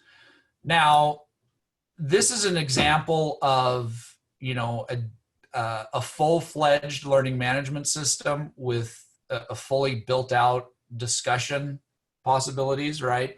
I know a lot of the K-12 folks are in Teams and Google Classroom. Both have the ability to do a forum discussion without the nuance of all of this grouping. So it is what it is, but it is still possible, right? Okay, so that's how we did it. Now, your goal is you're going to be discussing the topic of should the United States keep daylight savings time, right? But we want you to practice the role of a connector. So I want you to look for opportunities to offer follow-up questions. Feel free to challenge people. If you see connection points between two people, make that connection and ask a follow-up question. And if any redirection is needed, feel free to do that too. Okay. So we are going to take, maybe Jason, we should probably do about 20 minutes given, maybe we'll even just do 15 to help try to pull us back on track. Yep, that works. Okay, let's do 15. So go ahead and we'll take the next 15 minutes. So we'll plan on coming back and doing a little debrief at, let's see, 10:40 Mountain Time. And go ahead and jump into your discussion and let's see how this goes. I'm going to actively monitor if there's anybody else that came into this course late. I'll get you, yeah. So there might be a few people that are not in a group. I'll get you in a group right now and I'll start working on that. Okay. So we have the next 15 minutes to do a little practice. Let's try to implement what we just learned. And once I get people in, I'll be jumping into the discussions, as will Jason. Excuse me, I'm not quite getting how we get to the discussion. Is it back in my sessions, resources and such? Because I didn't see it there. Yep, it should be in your Wednesday 8:30 session in the MOOT, Learning Still Matters, Applying Cognitive Science to Create.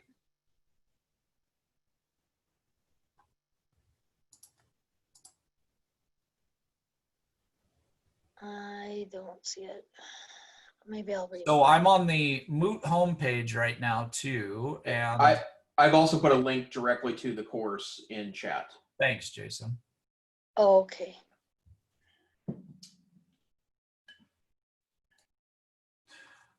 Okay, I'm gonna take care of the folks that are in the waiting to get in a group, and then Jason, is it under the science of interactivity or the science of I didn't discussions? see it. it's under the science of discussions. If you're not seeing the forum yet, it's because you're not in a group, and so I'm gonna take care of that right now. Oh.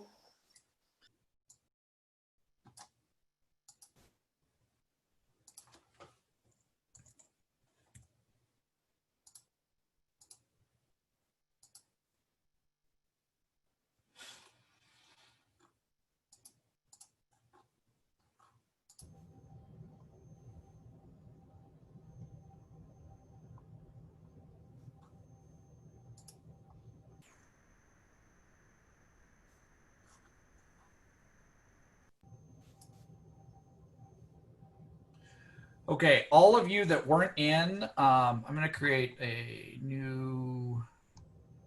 You're in a group called New 2 here, and in a moment you'll have your questions. So hold tight.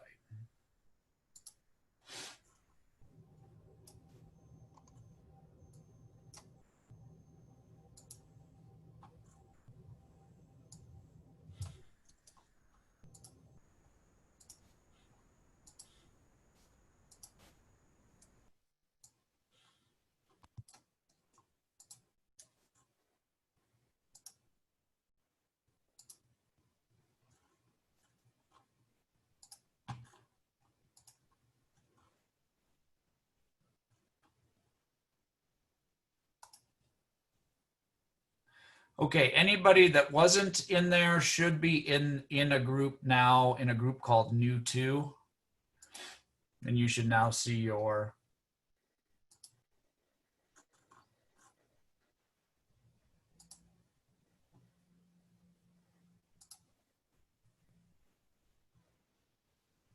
Yeah, you may have to refresh as well. Thank you for that.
Is there a way I can make sure I'm in the right group? Because there's only 2 people talking in my group. Part of this is we had 160 people sign up, and right now we're at about 90 people, and so this is Okay. what that's one of the things we're dealing with. So the rest of my group just might not be there yet. Yep, or they're writing, still Okay. writing. Yep. But don't worry, I'm coming with the follow-up here in a moment.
It's fun just watching you manage this discussion, Mike, actually.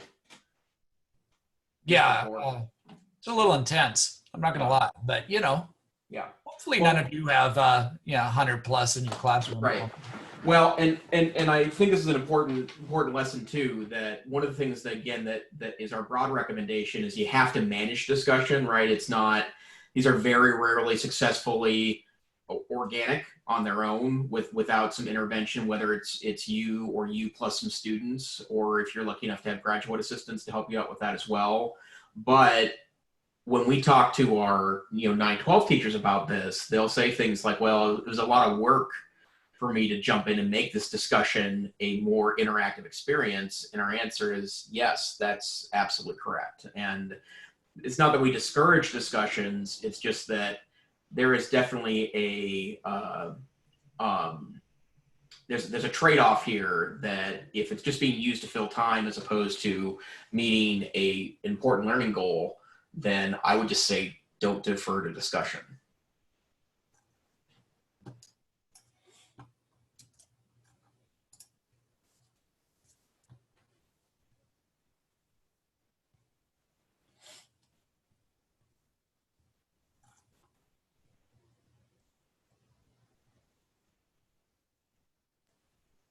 Mike, can you suggest what's the best way to view the thread as a member of the group in order to see how because depending on what I click, whether it's nested or like oldest first or whatever, depends on what I can see as a group member and how people are responding. And so it's taken me a long time to figure out how to see people's responses and what to look at.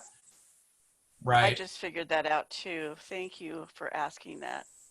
Yeah, great question. So what I'm looking at currently is in nested form, meaning I started the discussion out and then Ralph replied to my response. Diane replied to Ralph. And anytime you see an indent, that's what nested means, right? So if I go down to Casey was in response to me, because we're back at that, Casey was in response to Ralph. So that's the nested approach. For some people, that doesn't work as well. Threaded gives you a different look in that if I click on Diane's response, right, I'm going to only see anyone that replied to Diane's prompt. If I go, let's go to Ralph because I think he had some more responses. Yeah, so here's Ralph's response, and then you can see that there's a couple responses by Diane to Ralph, and then another one from Casey.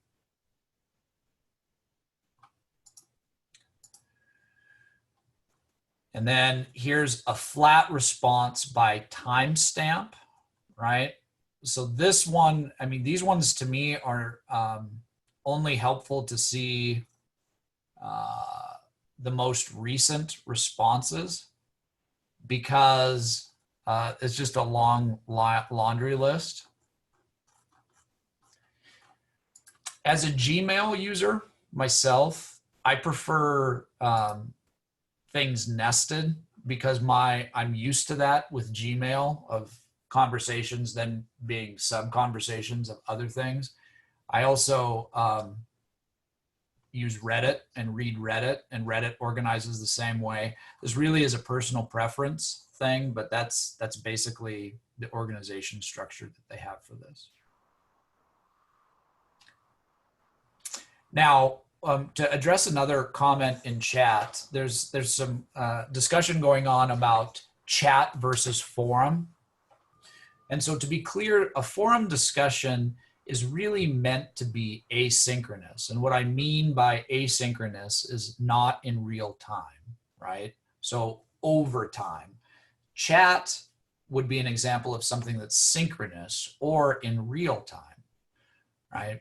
Now, when we're running a remote learning piece where we know that not everyone is going to be engaged in the same time at the same time space, that's when forums become really effective because we can stretch out a conversation over time and still have everyone's input, right? That's the differential there. Now, a chat in real time can be a useful tool if you have everyone engaged, logged in at the same time discussing a topic, right? So our Zoom chat that we have going on right now is an example of that synchronous communication. We're talking in real time, right? Whereas a forum discussion is over time. Hopefully that's helpful.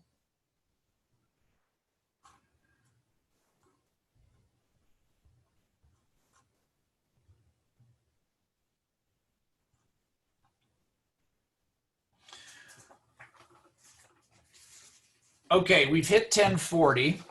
So we're going to start. If you're still writing a last thought, go ahead and wrap that up and share. I'm going to just talk about a couple things I was doing in the background that you may have been watching or not, but just so you understand what I was doing. Now, I will admit, managing multiple groups, is, I would say, a little more of an advanced user skill because I've got the same question going, but I, as the educator, am managing the discussions on different levels. Why I did groups in this example is because I'm putting the student or the learner first.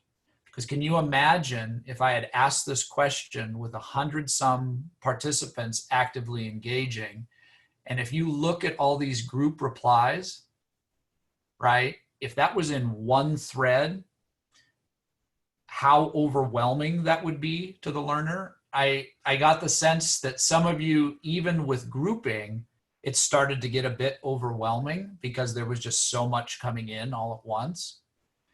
So one of the things to think about is, number one, how many people or how many participants do you have in the discussion, and how can you organize it in a way to maximize the learning, right? The other thing I would also mention is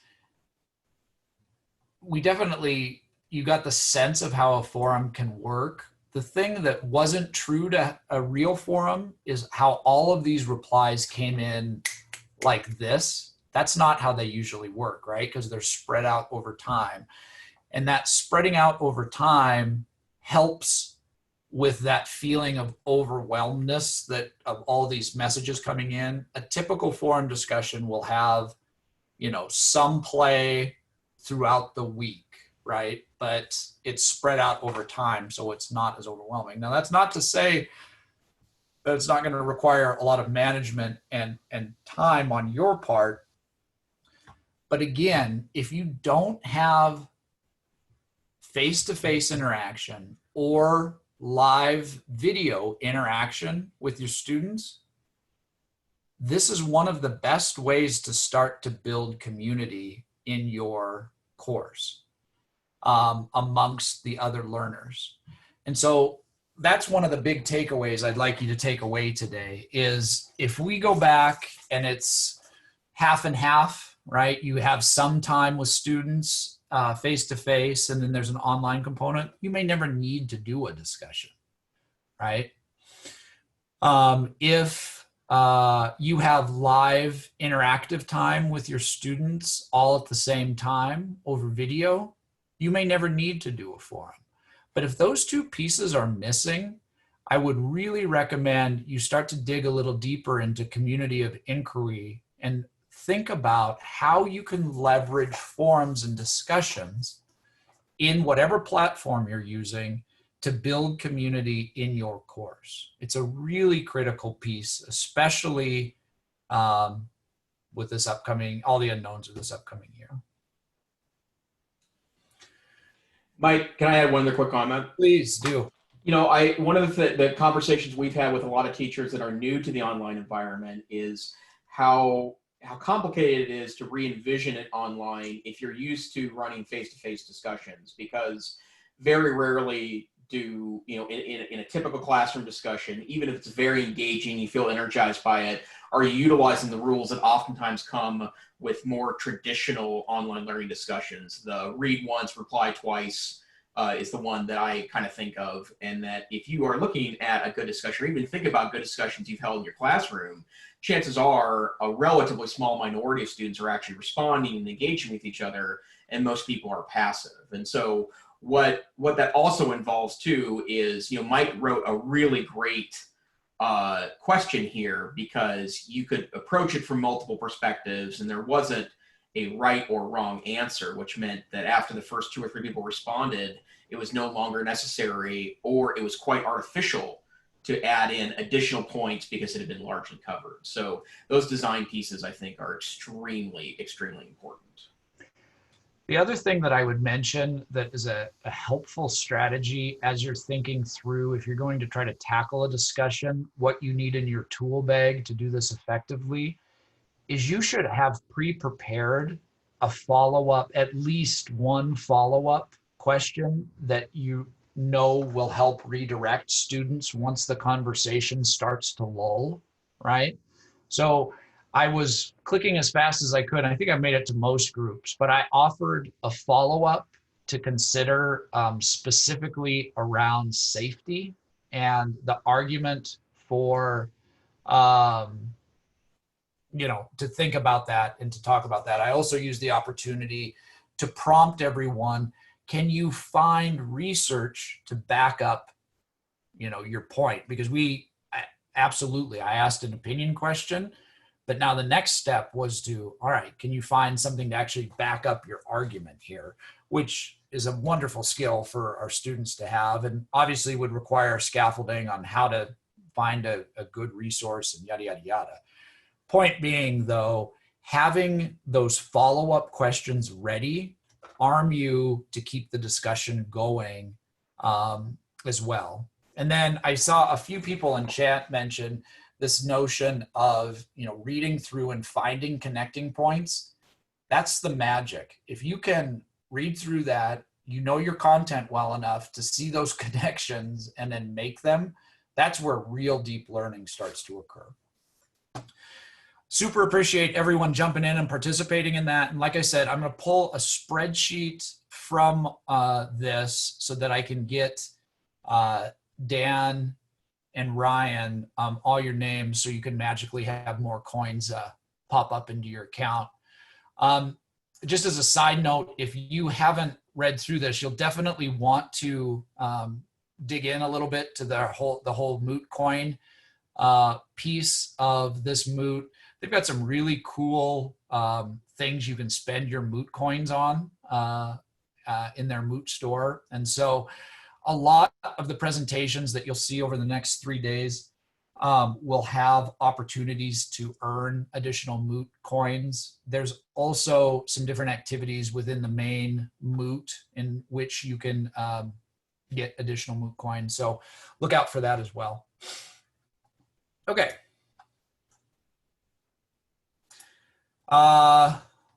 Let's see. We did have a break built into the end here. What do you think, Jason? Yeah, let's go ahead and take a quick 5-minute here, and then you and I need to take a look at the schedule for a second. Sounds great. So go ahead, stretch those legs again this hour, and when we come back, we're going to dive into interactives in online learning.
Hey everyone, so we're back. We just made a couple of quick adjustments to the schedule because we want to get both of our last topics in today. I do want to address a question that was actually posed by two different people, one privately to Jeff, and then there was a question earlier about group projects. And I'll admit that that's a whole nother can of worms, but I would make a couple basic comments on this.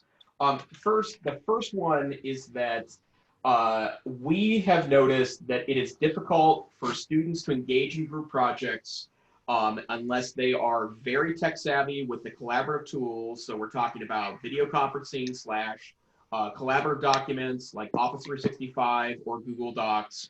And then secondarily, that distance learning tends to highlight highlight areas that were probably already existing in face-to-face versions of those group work projects, but you didn't notice it because a final product was turned in appropriately by a group. And I got to say, I have some personal bias here because I was a kid in high school and college. I was up the night before finishing up the stuff that other people didn't do. But it is my perception that the distance learning group projects, and the term I saw here that was used was ghosting, that is really a mimicking of what usually happens in some groups face-to-face too. It's just that you notice it more because the kid is just never participating.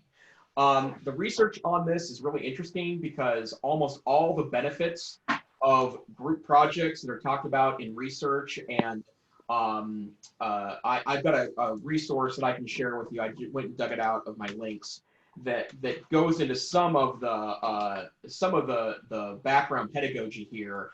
But the one thing we would say here is that if you don't want kids to ghost, then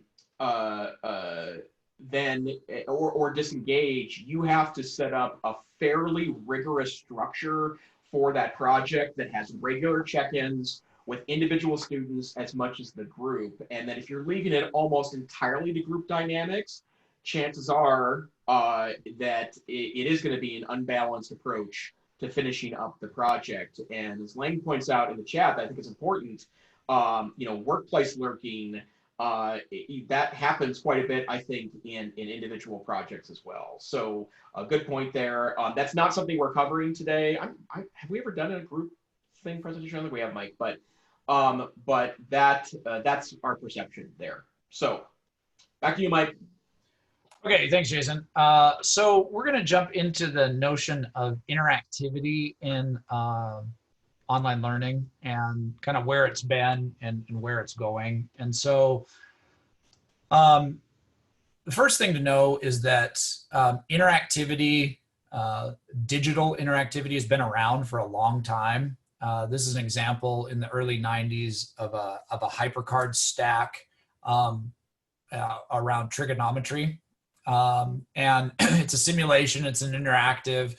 And if you can tell, this is back in the old Mac, early Mac days, which is kind of fun to watch. But these have been around for a long time. And the notion of how computer interactive learning was going to revolutionize education, that notion's been around now for 40 years. And it's a bit of a mixed bag, but emerging research is pretty interesting on this subject. But to kind of take you through the timeline, in the late 90s, early 2000s, educators started to see a lot of this on the internet, which was Flash-based interactives, right? That really took the static page of a textbook and gave more interactivity to it so that students could click around, interact, and learn more. Well, this was really starting to get on the right track, and then a major curveball kind of came up around 2010, which Steve Jobs accurately predicted right before the iPad came out. If you remember at that time, Apple made a pretty controversial decision to not support Flash on their iPad. And the reason for that, Jobs stated, was that basically a disaster. It's a big security risk and it's a resource hog and we need to do better. And he alluded to a term that was really new to everybody at the time, which is this notion of HTML5. And HTML5 is the new standard. Around that time, there was some emerging research done by the Department of Education that started to indicate that there is definitely something to interactives, but it was not nearly conclusive enough to make any broad decisions that yes, digital interactives are the wave of the future. But more recently, here's a book I would recommend if you haven't read this one. This came out about 3 years ago now. Making Classrooms Better, 50 Practical Applications of Mind, Brain, and Education Science. And it's a meta study taking a look at a lot of different research. And the book is created in a way that's very palatable to someone that's not deep in cognitive science, that's more just interested in, okay, what are research-based practices that make sense? And a couple of those that really speak to the power of using digital interactives is the idea of grabbing attention. Our brains are wired to be attracted to flashy things. And so that helps to back up Jason's point about clean, purposeful design, right? Is we want to make it very obvious what the brain should be paying attention to. And the real point is, if we're not directing the learning of the student's going to pay attention to something. The brain has to pay attention to something. So it's our job as educators to direct that attention to the, whatever the lesson is to be learned. We can do that in a variety of ways. In the digital space, interactives help us to give a attention grabbing and very concise way to make our message clear. The other thing that the book talks a lot about is the practice of incorporating repetition and variety, right? And so in this context, that means a couple things, right? The whole notion for years about the importance of a spiral curriculum and returning to concepts is hugely important to the brain, because that's how we actually build the neural pathways over time that actually stick, right? That's what makes learning sticky, is seeing it more than once, right? The other piece of that is having a variety of different methodologies, let's say, of connecting to content, right? So reading is one methodology, right? Clicking and dragging is a whole different set of neuroconnectors attached to the same concept. And Takahoma, the author of the book, argues that the more ways we interact with content through our different senses, the more likely we are to actually have more stickiness in the learning. So that really leads to this notion of clicking and dragging, interacting with anything above and beyond just reading it, right? So once HTML5 came around, this new standard really gave us a pathway forward. And in some ways, it's really exciting. And in another way, it's one of the lessons we learned with Flash that's really been a challenge for us in the educational field is the fact that we had a lot of really high quality interactives built in Flash. And not surprisingly, not the resources or human capacity to rebuild all that easily into HTML5. There have been a few companies that have taken on that task. If you're familiar with the Gizmos, the science and math-based interactive that have been around for a long time, they were all Flash. They had the capacity to rebuild everything in HTML5. That's awesome. and have breathed a lot of more long-term vitality into their company. But a lot of educators have kind of had to start over.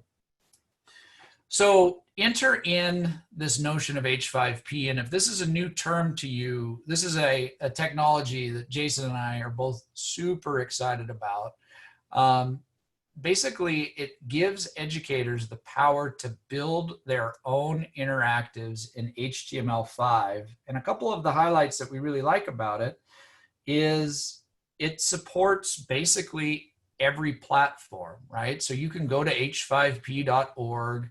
We actually have an activity built around that here that we'll talk about in a moment, and see all these different types of interactives that you can build and put into your online classroom, regardless of if it's Moodle, Google Classroom, Microsoft Teams, whatever.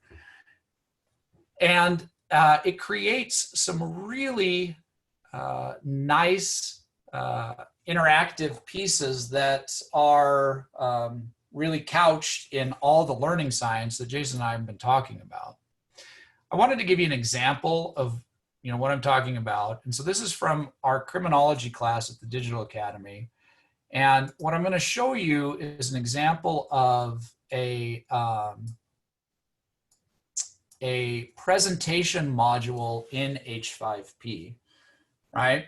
So a couple things to notice right away is there's the clicking interactive piece. There's also the arrangement of text and information in really small chunks, palatable bites, right? And so this specific learning activity is talking about norms, and it starts off with a prompting question to get the student thinking about, can you guess the definition of a norm?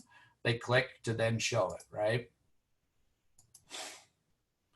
And then some more information. There's also volume attached to that as well. I've got some really bad news for you. I've got some really bad news for you. There's also an interactive help button that if you, for accessibility purposes, it repeats what she says. It sets the stage, and then it asks a follow-up question, right? Based upon your answer. There I go, I got it correct, and I move on, right? Keeps talking. Again, notice the chunking of information so that it's not taking up much space within the lesson, yet is really fitting a lot of information in there. Okay.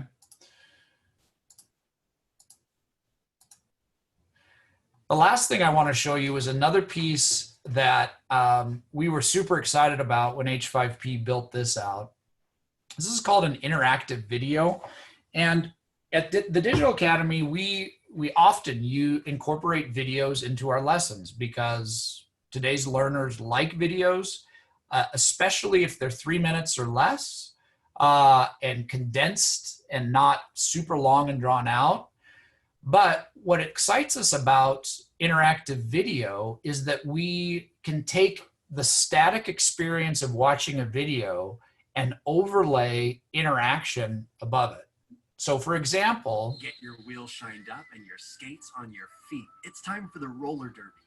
This hard-hitting family fun event is going on all across our state.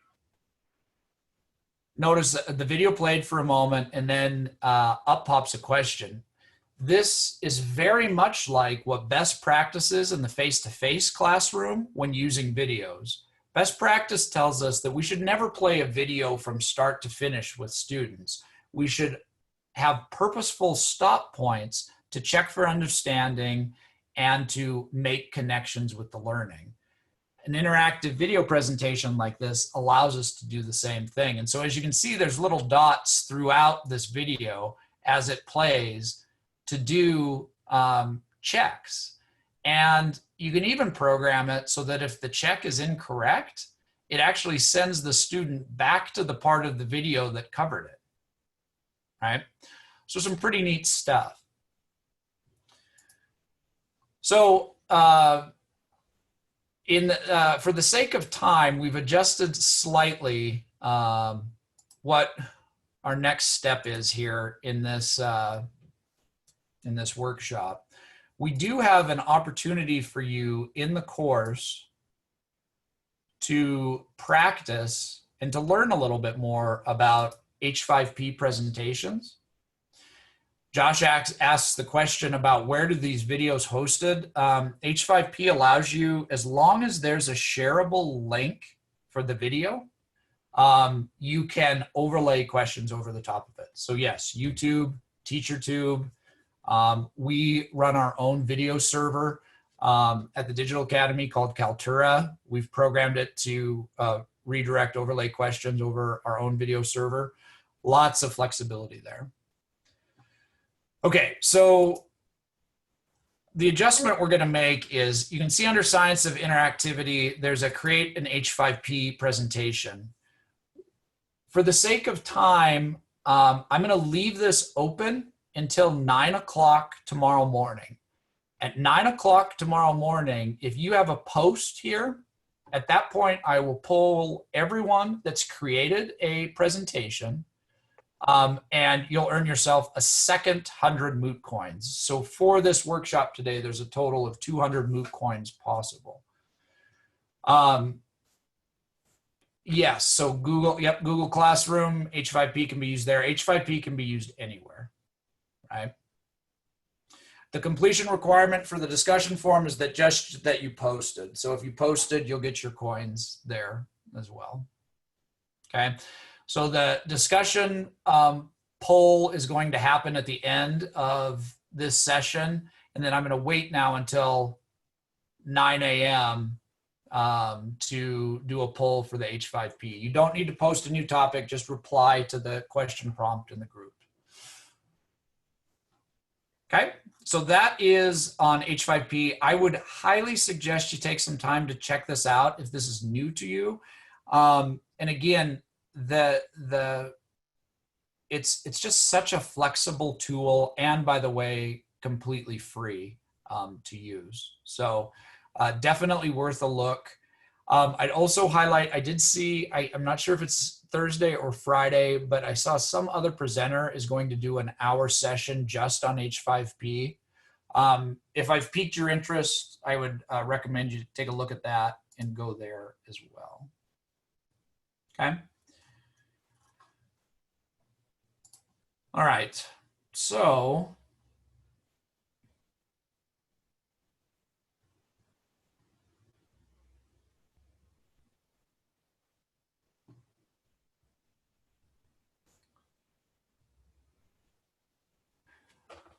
Eric, if you're just asking, basically what I'm looking for as the output in the course is that you just post a link to something you created in H5P. It can be a presentation. That's kind of where I directed it. It can be anything, if that's what you're asking. Perfect.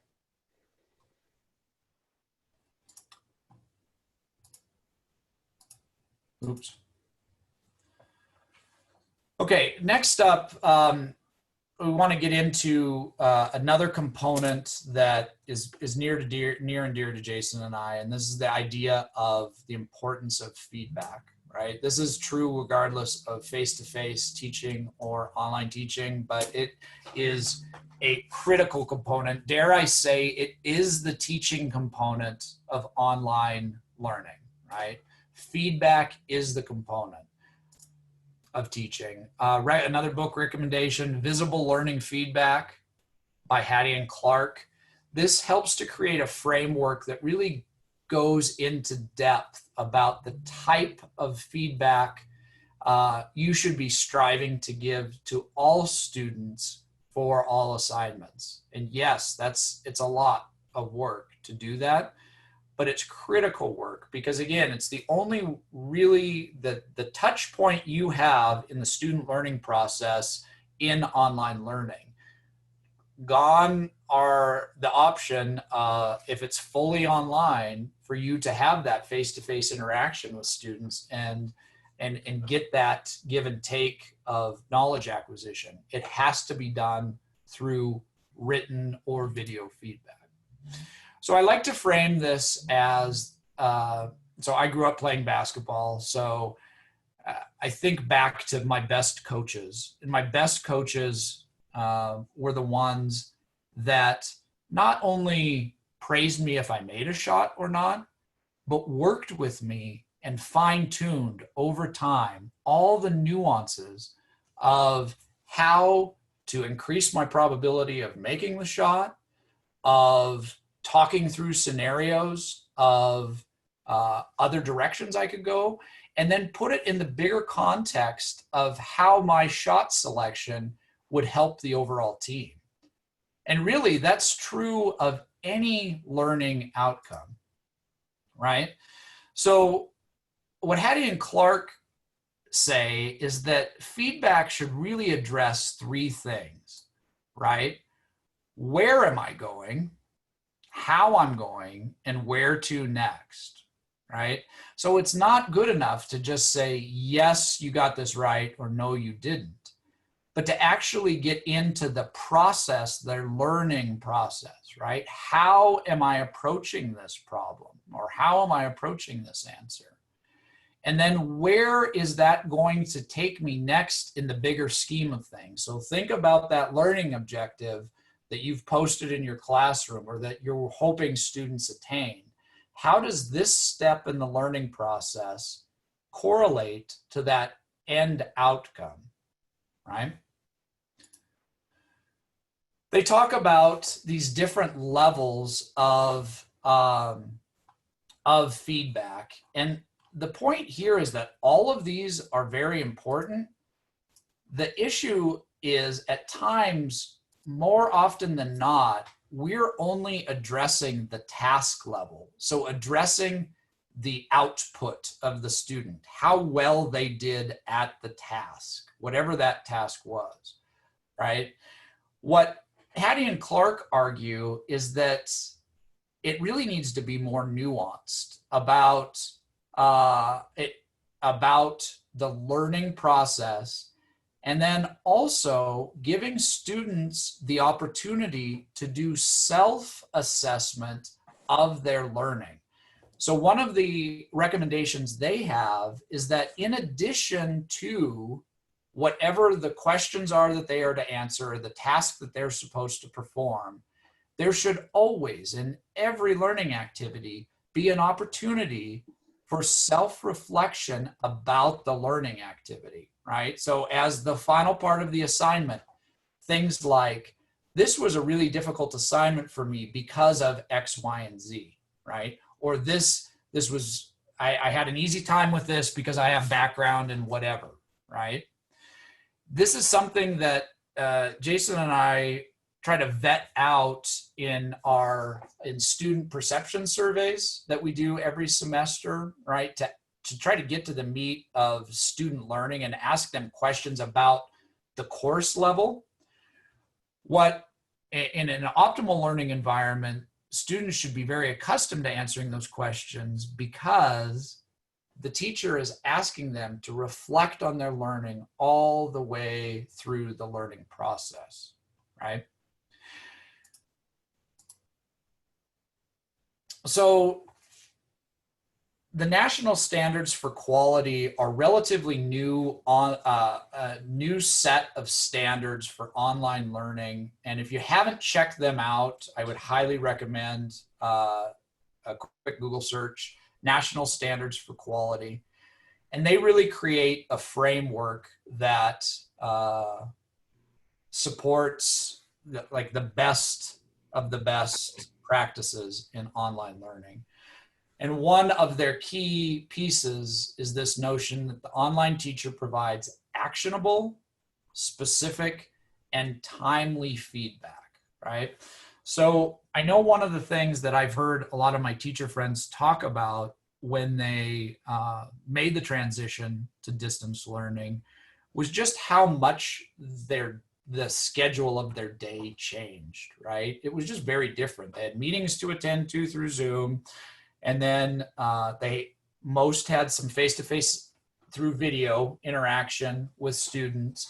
And then there was the grading, right? And most commented quickly like, wow, it became pretty obvious that I needed to be giving a lot of feedback to my students, whether it was through email or within the learning management system themselves. The real point and a takeaway for everyone here is that if you think about how an online course is structured, there's so much content and with some due dates, right? If feedback by the instructor doesn't happen until well after the due date, most students have already moved on. And we would never want to do that in our face-to-face classroom, right? We were constantly doing checks for understanding, exit tickets, all these strategies to make sure that our students are staying on track and moving towards that learning outcome. We need to do the same in the online space. At the Digital Academy, we require at least twice a week grading so that nothing sits for longer than a couple days at the most. And again, it's around this notion of students really need that feedback immediately to be successful in their learning process. Jason, do you want to take over on this? Yeah, sure. Go ahead and stop sharing, and then I'm going to give one quick, like, nerdy hint here. Yeah.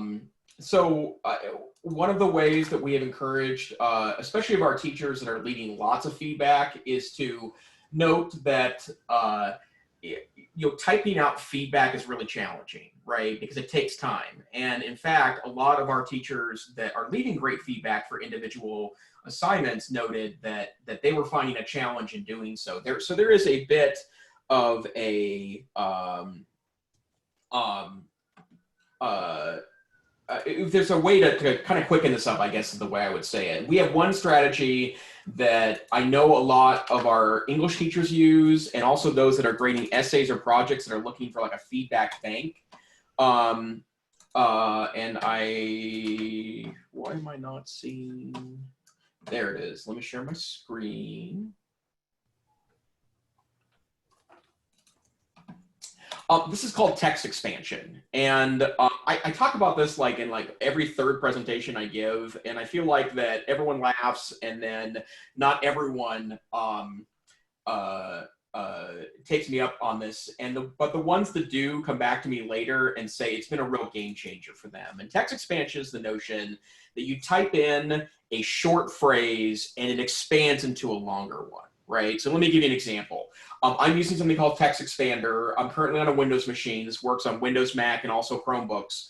The most common, I answer a lot of email in context of my role at the Digital Academy. And one of the things I have to do quite often is introduce myself because I'm being inserted into a conversation. So I type the phrase, my name is Jason Neifer, and I'm the Assistant Director and Curriculum Director of Montana Digital Academy, probably 25 times a day. During height email times, my record is 130 on a day that we were opening up a semester with being forwarded a lot of emails asking about policy and procedure. If I type that 130 times, my fingers would start to hurt. So instead of typing that, I have a text expansion script that is not working. Hey! Great demo, Knife. Maybe I need to be in Word.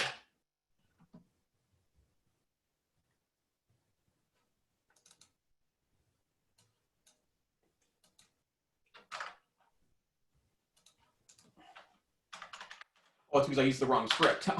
So if I type in MNI, it puts in, my name is Jason Neifer, and I'm the Assistant Director of Curriculum at Montana Digital Academy, right?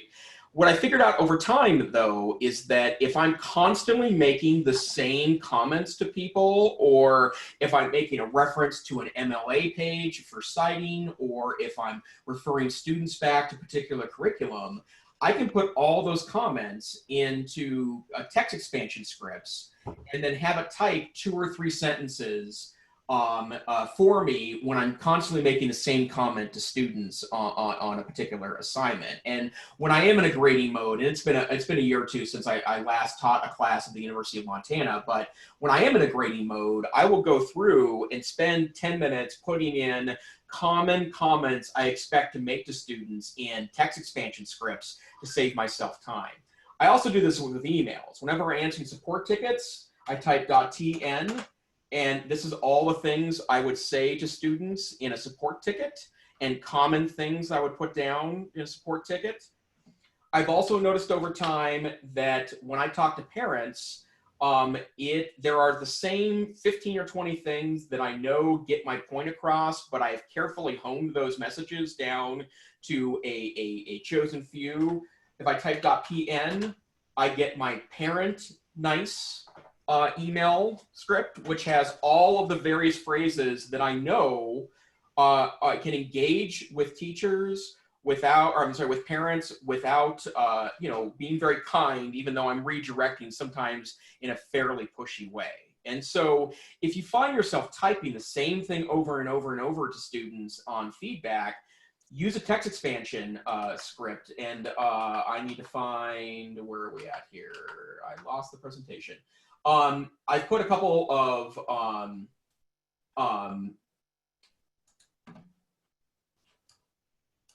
suggestions for software on the slides themselves.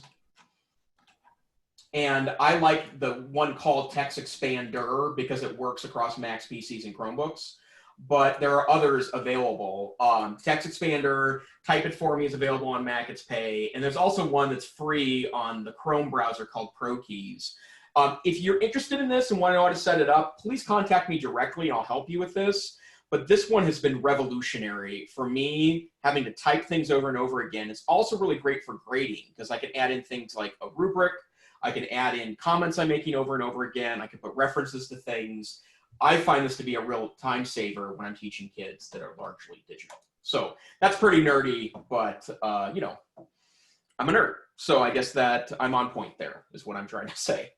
Well, that is pretty awesome. I'm going to go all nerdy on that one. Seriously, do text expansion. Oh man, that is super exciting. Yeah. Okay, we have two quick things to say, and then we'd love to open it up for as long as you guys like to ask questions, either to us or back and forth. But one of the things I want to fully admit to you, a lot of the advice we gave you today is conflicting, right? And it's not advice that makes sense in context of other advice we've given you. And that's part of the problem with learning science and cognitive science, is that a lot of that conflicts in part because a lot of people are I guess, kind of frozen into whatever learning science they learned as part of their undergraduate program. If you're relying on what you learned in a 1970s, 80s, 90s, or 2000s educational psychology course or adolescent psychology course, I would strongly suggest reading a more recent textbook. The learning styles example I gave you, if you pick up a modern day educational psychology or a test and measurements textbook, that most of those are going to tell you things like, I'm sorry, but that's not verified in actual observable research sort of thing. But also know that this is a real balancing act, and the advice does conflict, and it oftentimes provides as much question as clarity. And if you find a mix that works with you and your students, continue to develop that and evolve over time, which is part of what I think great teaching is.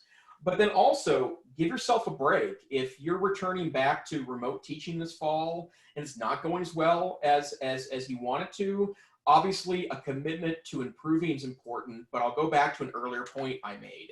We are in the middle of a pandemic and it's not going to look perfect, and it's going to take a lot more work than it advertises itself to be, and that's totally and absolutely okay. Challenge yourself, challenge your colleagues. Know that that this broader movement towards very digitally enhanced learning is a struggle for most, and that's okay. Just be willing and open to challenge your thinking and evolve your practice over time. I think that's the most important piece. I'll tell you that in the 10 years we've run the Digital Academy at UM, one of the things that's been so important to us is really not letting the way we do it get in the way of doing it better, right? And that even if it's more work or it takes challenging our own assumptions to do that, that's really important. And that's why we are a better program than we were when we started in 2010. And there are a lot of ways we measure that, but the most important one is students. Students tell us, 88.7% of students this past spring told us they were satisfied or very satisfied with our program. And we're very proud of that number, but that takes a lot of work on behalf of our teachers and then on behalf of our staff. So thank you so much for spending a little bit of time with us today. Mike and I we obviously very much like this topic, but you know, we are, think about it a lot. I know there's been a lot of great stuff in chat. In fact, right now, I'm going to. I already did it, Jason. Okay, say the chat. Yep. We'll stick around as long as you like. And if you have any questions, comments, thoughts, feel free to jump on. All right, thank you for our presenters. Just before we get into questions real quick, want to let everyone know that the lunch break is starting after this, and that there will be the afternoon session at 1 o'clock. Please do fill out your surveys for this session. This helps both presenters and the moot organizers. And if you need your teaching credits, remember to fill out your OPI digest. And now I'll let Jason and Mike take some questions. We've had a couple that I got in private chat, people asking about how to actually create the H5P activities and where things would be hosted. Great. So hosting, the free version is at h5p.org, and you can host there.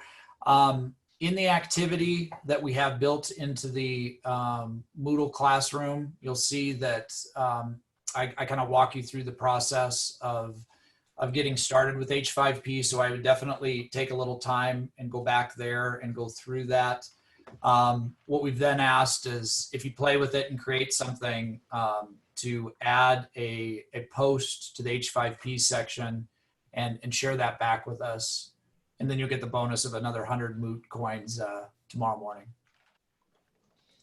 And at least there, do remember, you do have a play space on the moot website. So that is a place you can practice setting up your H5P activity if you want to.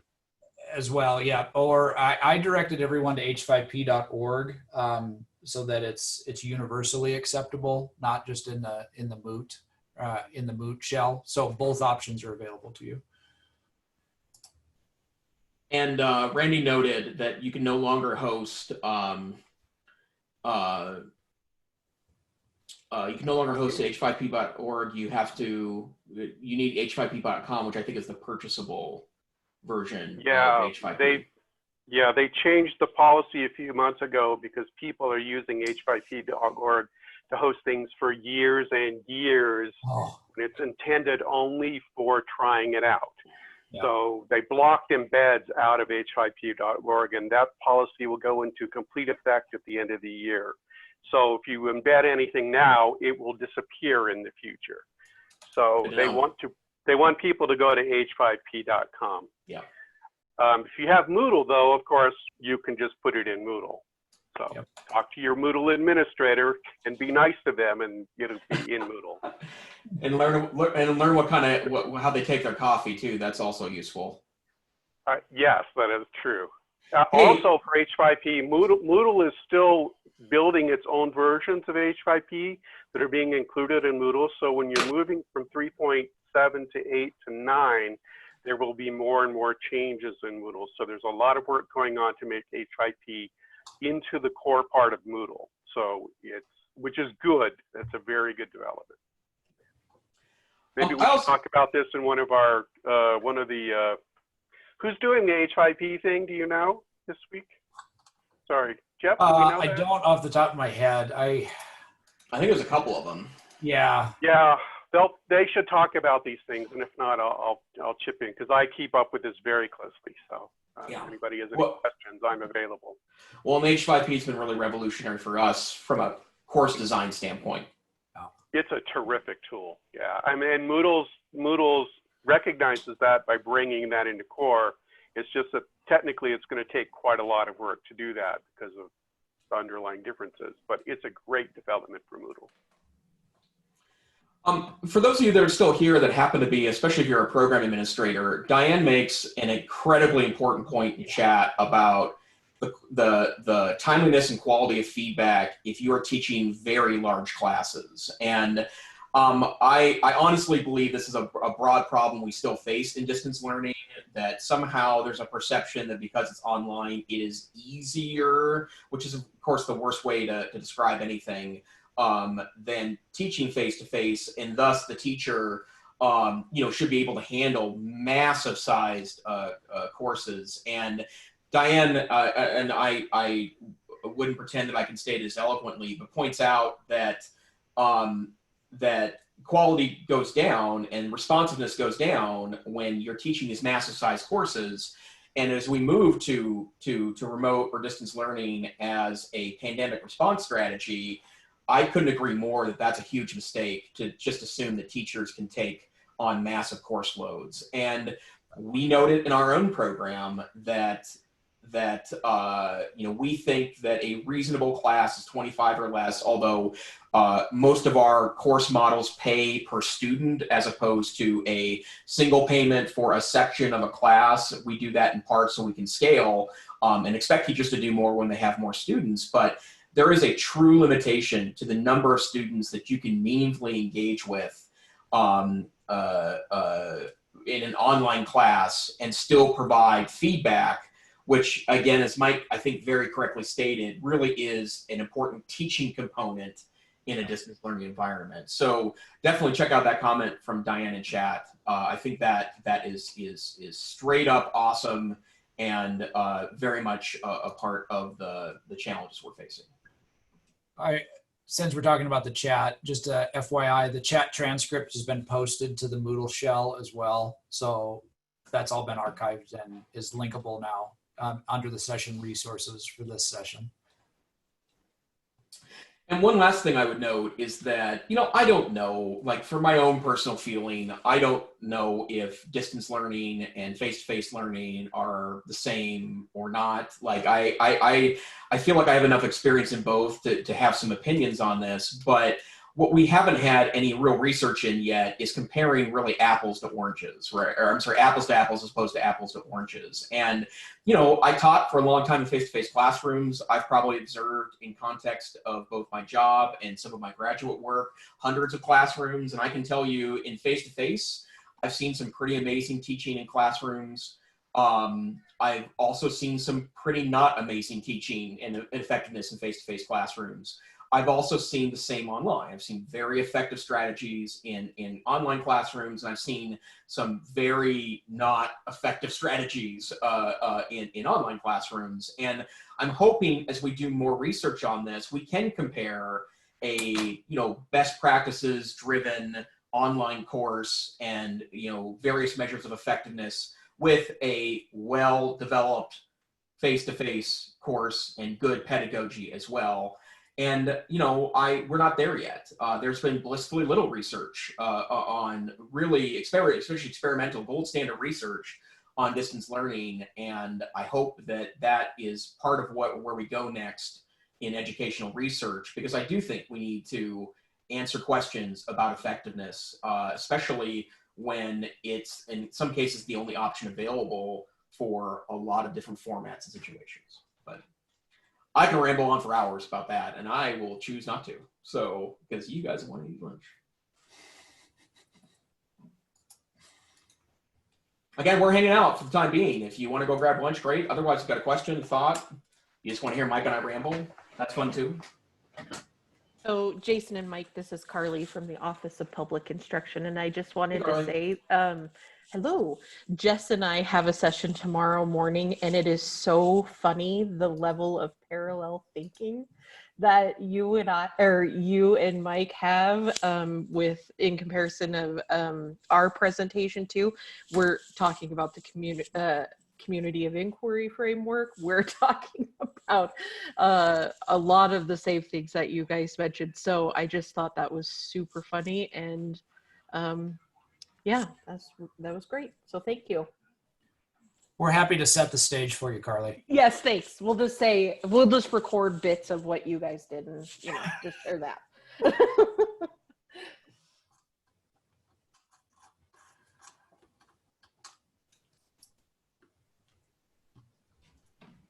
Hey, great point in chat, Terry, about blended learning and evaluating blended learning. One of the things that I always kind of chuckled at early on with blended learning was that most people were just saying sticking laptops in kids' hands was blended learning, right? When most blended learning models assume what is being forced upon us with part-time school, that you have some face-to-face instruction and some online instruction.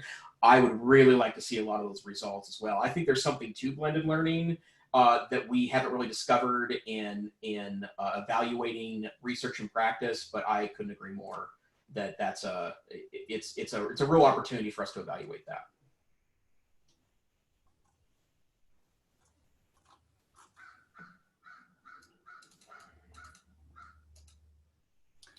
Eric asked a great question in chat. Mike, I wonder if you have a thought about this. It seems like there's a lot to handle for teachers: graphic design, instructional design, user interface, and so on. Where should training begin? Do you have a thought about that, Mike, or anyone else that's still with us? Sure. I mean, Eric, it's such a good point. And, you know, I think I look at it through the lens of what we've done at the Digital Academy. And we see those as very separate jobs. And we don't rely on our teaching staff to do most of what you listed there. I know it's different for everybody as they're going, especially as we're dealing with these emergency times. But I do think that that's an important point. So organizations that have built themselves around distance learning, online learning, have recognized the fact that these are different jobs with different expertise, and it's not realistic to think that an educator should be an expert at all of this. I think it's important for an educator to understand the pieces that go into this, but I think the decision makers need to understand that having an instructional design skill set is different from having a content knowledge and then delivery of that content to students, right? We recognize that in ourselves. We have some teachers that work for us that also happen to be great instructional designers. Others, it's not their skill set, and that's okay. But by looking at all of those as different skills with different specialties, I think is one way to deal with it. Now, in emergency times, I know everybody's being asked to do a lot. And I think that's where we go back to Jason's sticky. This is a pandemic and we're doing the best we can, right? My hope is that as we get through this and get on the other side of this pandemic, that we take some of these lessons learned and we really evolve the whole teaching process. And I think one of those things that we need to recognize is we need more people in education, not less, right? We need more teachers. We need more designers. We need more support staff. We need more administration. We need more resources to do the most valuable work there is, and that's teach kids. So there it is. Good comment, Mike. That's really great. Mic drop there. Yeah. A mic drop. Hey, there's a great question for Whitney about the term blended learning means essentially a blend of face-to-face and distance. Yes, Whitney, although my favorite thing to do at national conferences that deal with e-learning is get people fighting on Twitter about what a definition of blended learning is, only because the experts haven't decided yet exactly what constitutes blended learning, and that's part of the problem. I think what you stated there is it, right? That it's a little bit of face-to-face and a little bit online, but a lot of people include things in there that I would not call blended learning, like taking a whole online class with a video, an interactive video component like we're doing on Zoom. And that's where I think some of this research has been complicated because people can't decide. And even the so-called experts, like when you get them to define it, as opposed to defining it, they'll get mad that someone's asking that there's a definition. So, I think that's one of the challenges we have at studying, not even like quantitative studies, I mean like qualitative, like observing people doing it. Not everyone agrees what blended is, but I think you're right that your broad statement there, I think, is correct. It's a little bit face-to-face and it's a little bit online.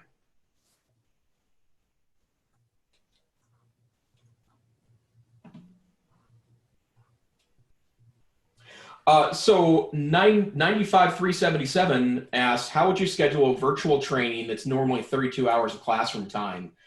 That if you ever come up with the answer to that, you should market that, because that's I think sellable product. But I will make the general observation that it is our data-based observation that it takes longer for the typical learner to learn something online than it does to learn that same thing face-to-face, because face-to-face there is compelled pacing, right? Like the instructor is directing traffic, and oftentimes they will leave learners behind because they don't know that a learner hasn't figured it out. And so when trainees or students are doing things that's largely on their own without this live component, it takes them more time to do that. But I would say breaking, not seeing it in terms of hours, but as instead in objectives, like what do you want them to learn?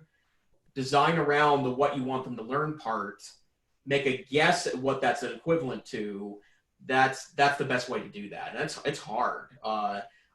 We've had students that, take triple the amount of time that we would guess to learn, let's say it's pre-algebra content, because they're a struggling but thoughtful math student that takes a nice slow approach.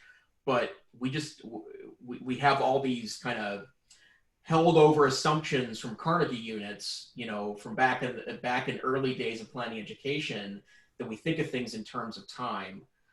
So I would say, don't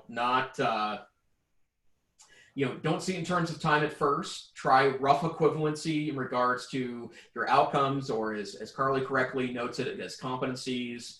Plan around that, and then make guesstimates for folks on how long that takes.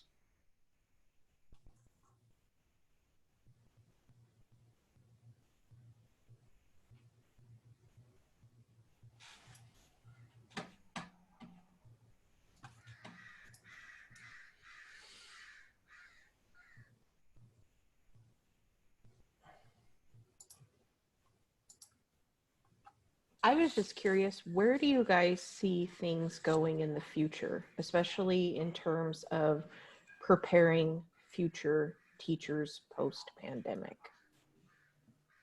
What do you guys think? I don't think we're spending enough time helping teachers learn tech. I mean, I would say that. Amen. I think one of the things that I've seen is I would like to see, especially in our pre-service teacher training, more along all the coursework, more of a cognizance that there's a really high probability that distance learning or online learning is going to be part of the job, if not their entire job. And I think, myself, I would go as far as having an elective. So if, prospective teachers wanted to dive deeper into the subject as an elective course, they could. But I know there's all the process to get new courses up and running, but at least a cognizance of the fact that the days of a face-to-face teaching job,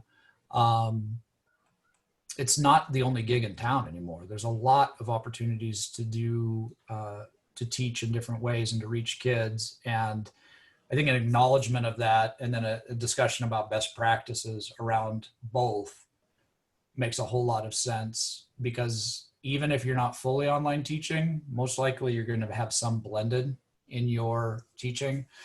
And we need to evolve the conversation around that.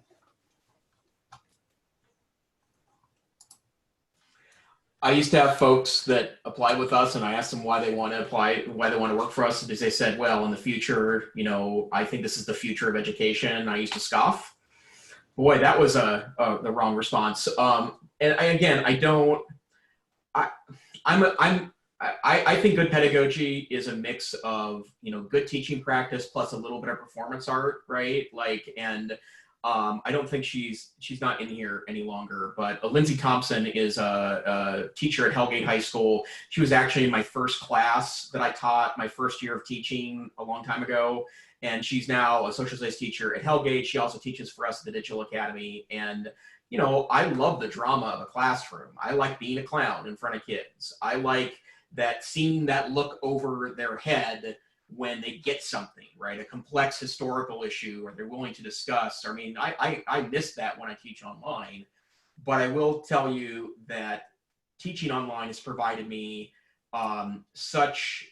it's a more organized way of doing things. It's a more personal way of doing things. And if a student is engaged, and that's an if, but it's harder to lose that student because you're forced to kind of deal with them directly as part of the feedback and assessment process. So yeah, I don't like all the chit chat on Twitter about how this is going to blow up education and higher ed is over and K-12 is never going to look the same again. And I don't think that's a very productive conversation because I find a lot of value in all those institutions. But I do think that we have given a free pass in a lot of learning environments to say that technology is an option, right? And I think we need to be thinking about it better to say that every teacher should have the capability of being effective in these tool sets, whether or not they want to use them in the day-to-day in their environment. It's just not acceptable anymore for someone to say, I'm not going to learn that because I don't like tech. I think that's that's something that's going to go away because of the dramatic evolution of this situation.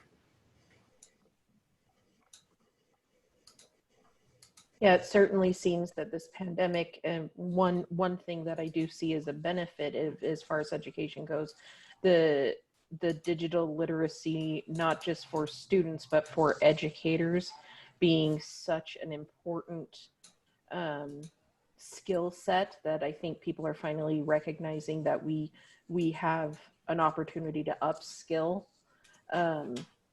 many educators in the field, and opting out of that upskilling no longer being an option. I think that is one positive we may see out of all of this.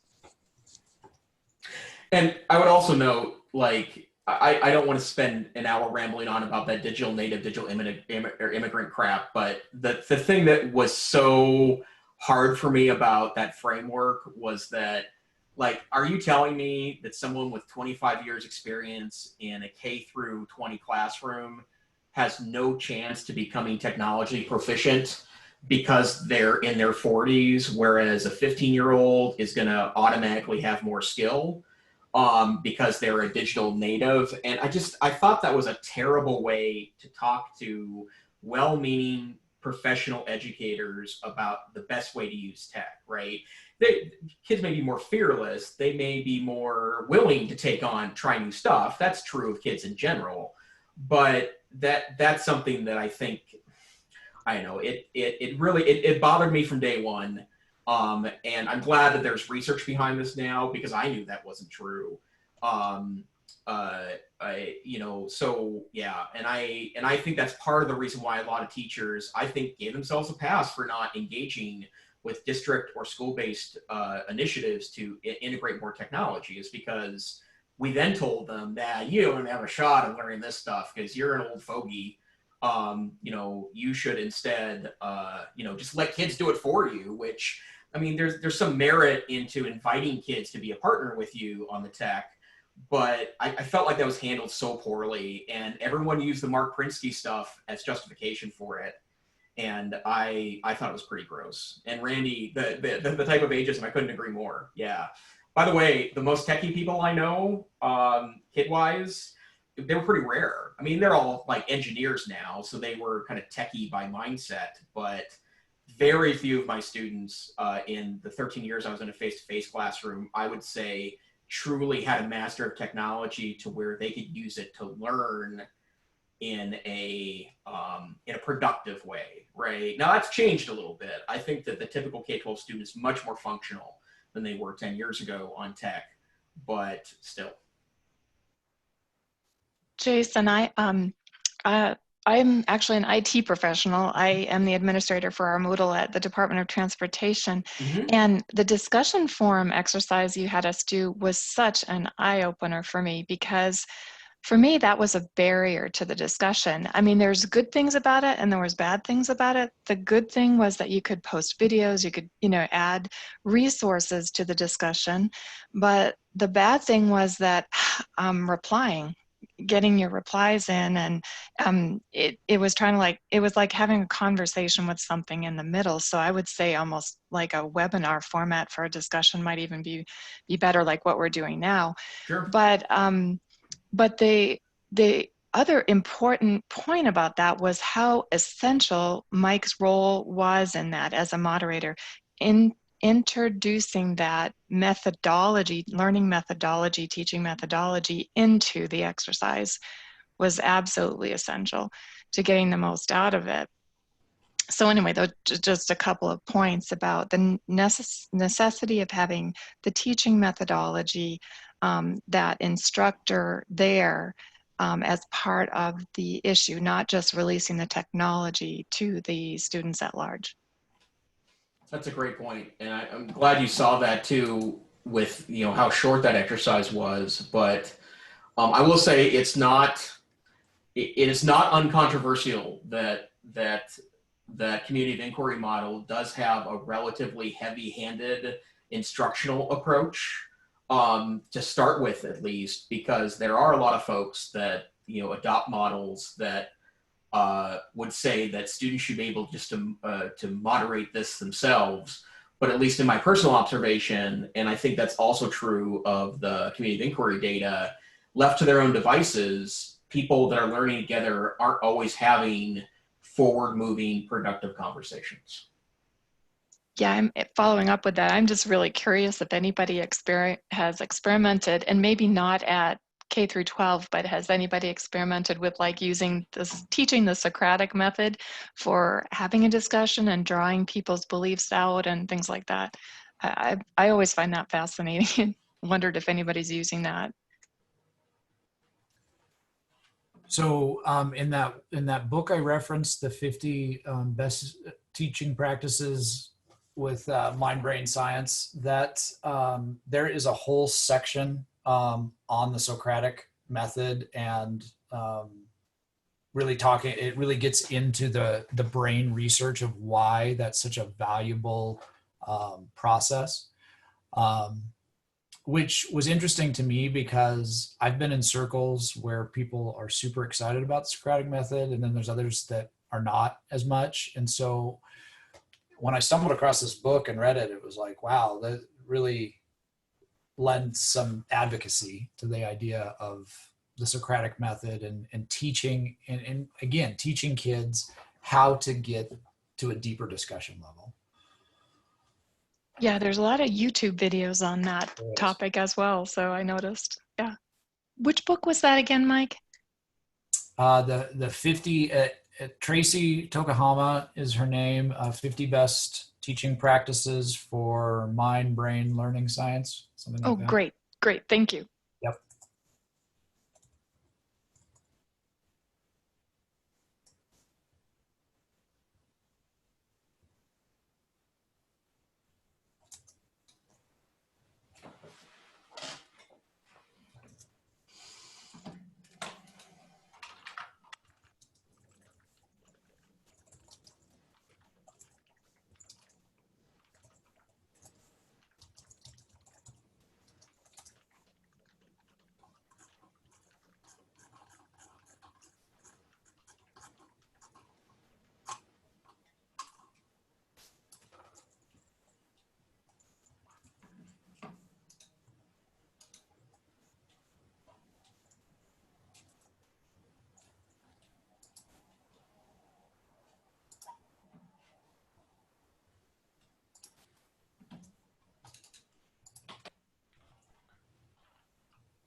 All right. Well, super appreciate everyone staying on and having the extended discussion. I think we will wrap it up here, and we wish you a great rest of your mountain moot, and we'll see you in other sessions. Take care, everyone.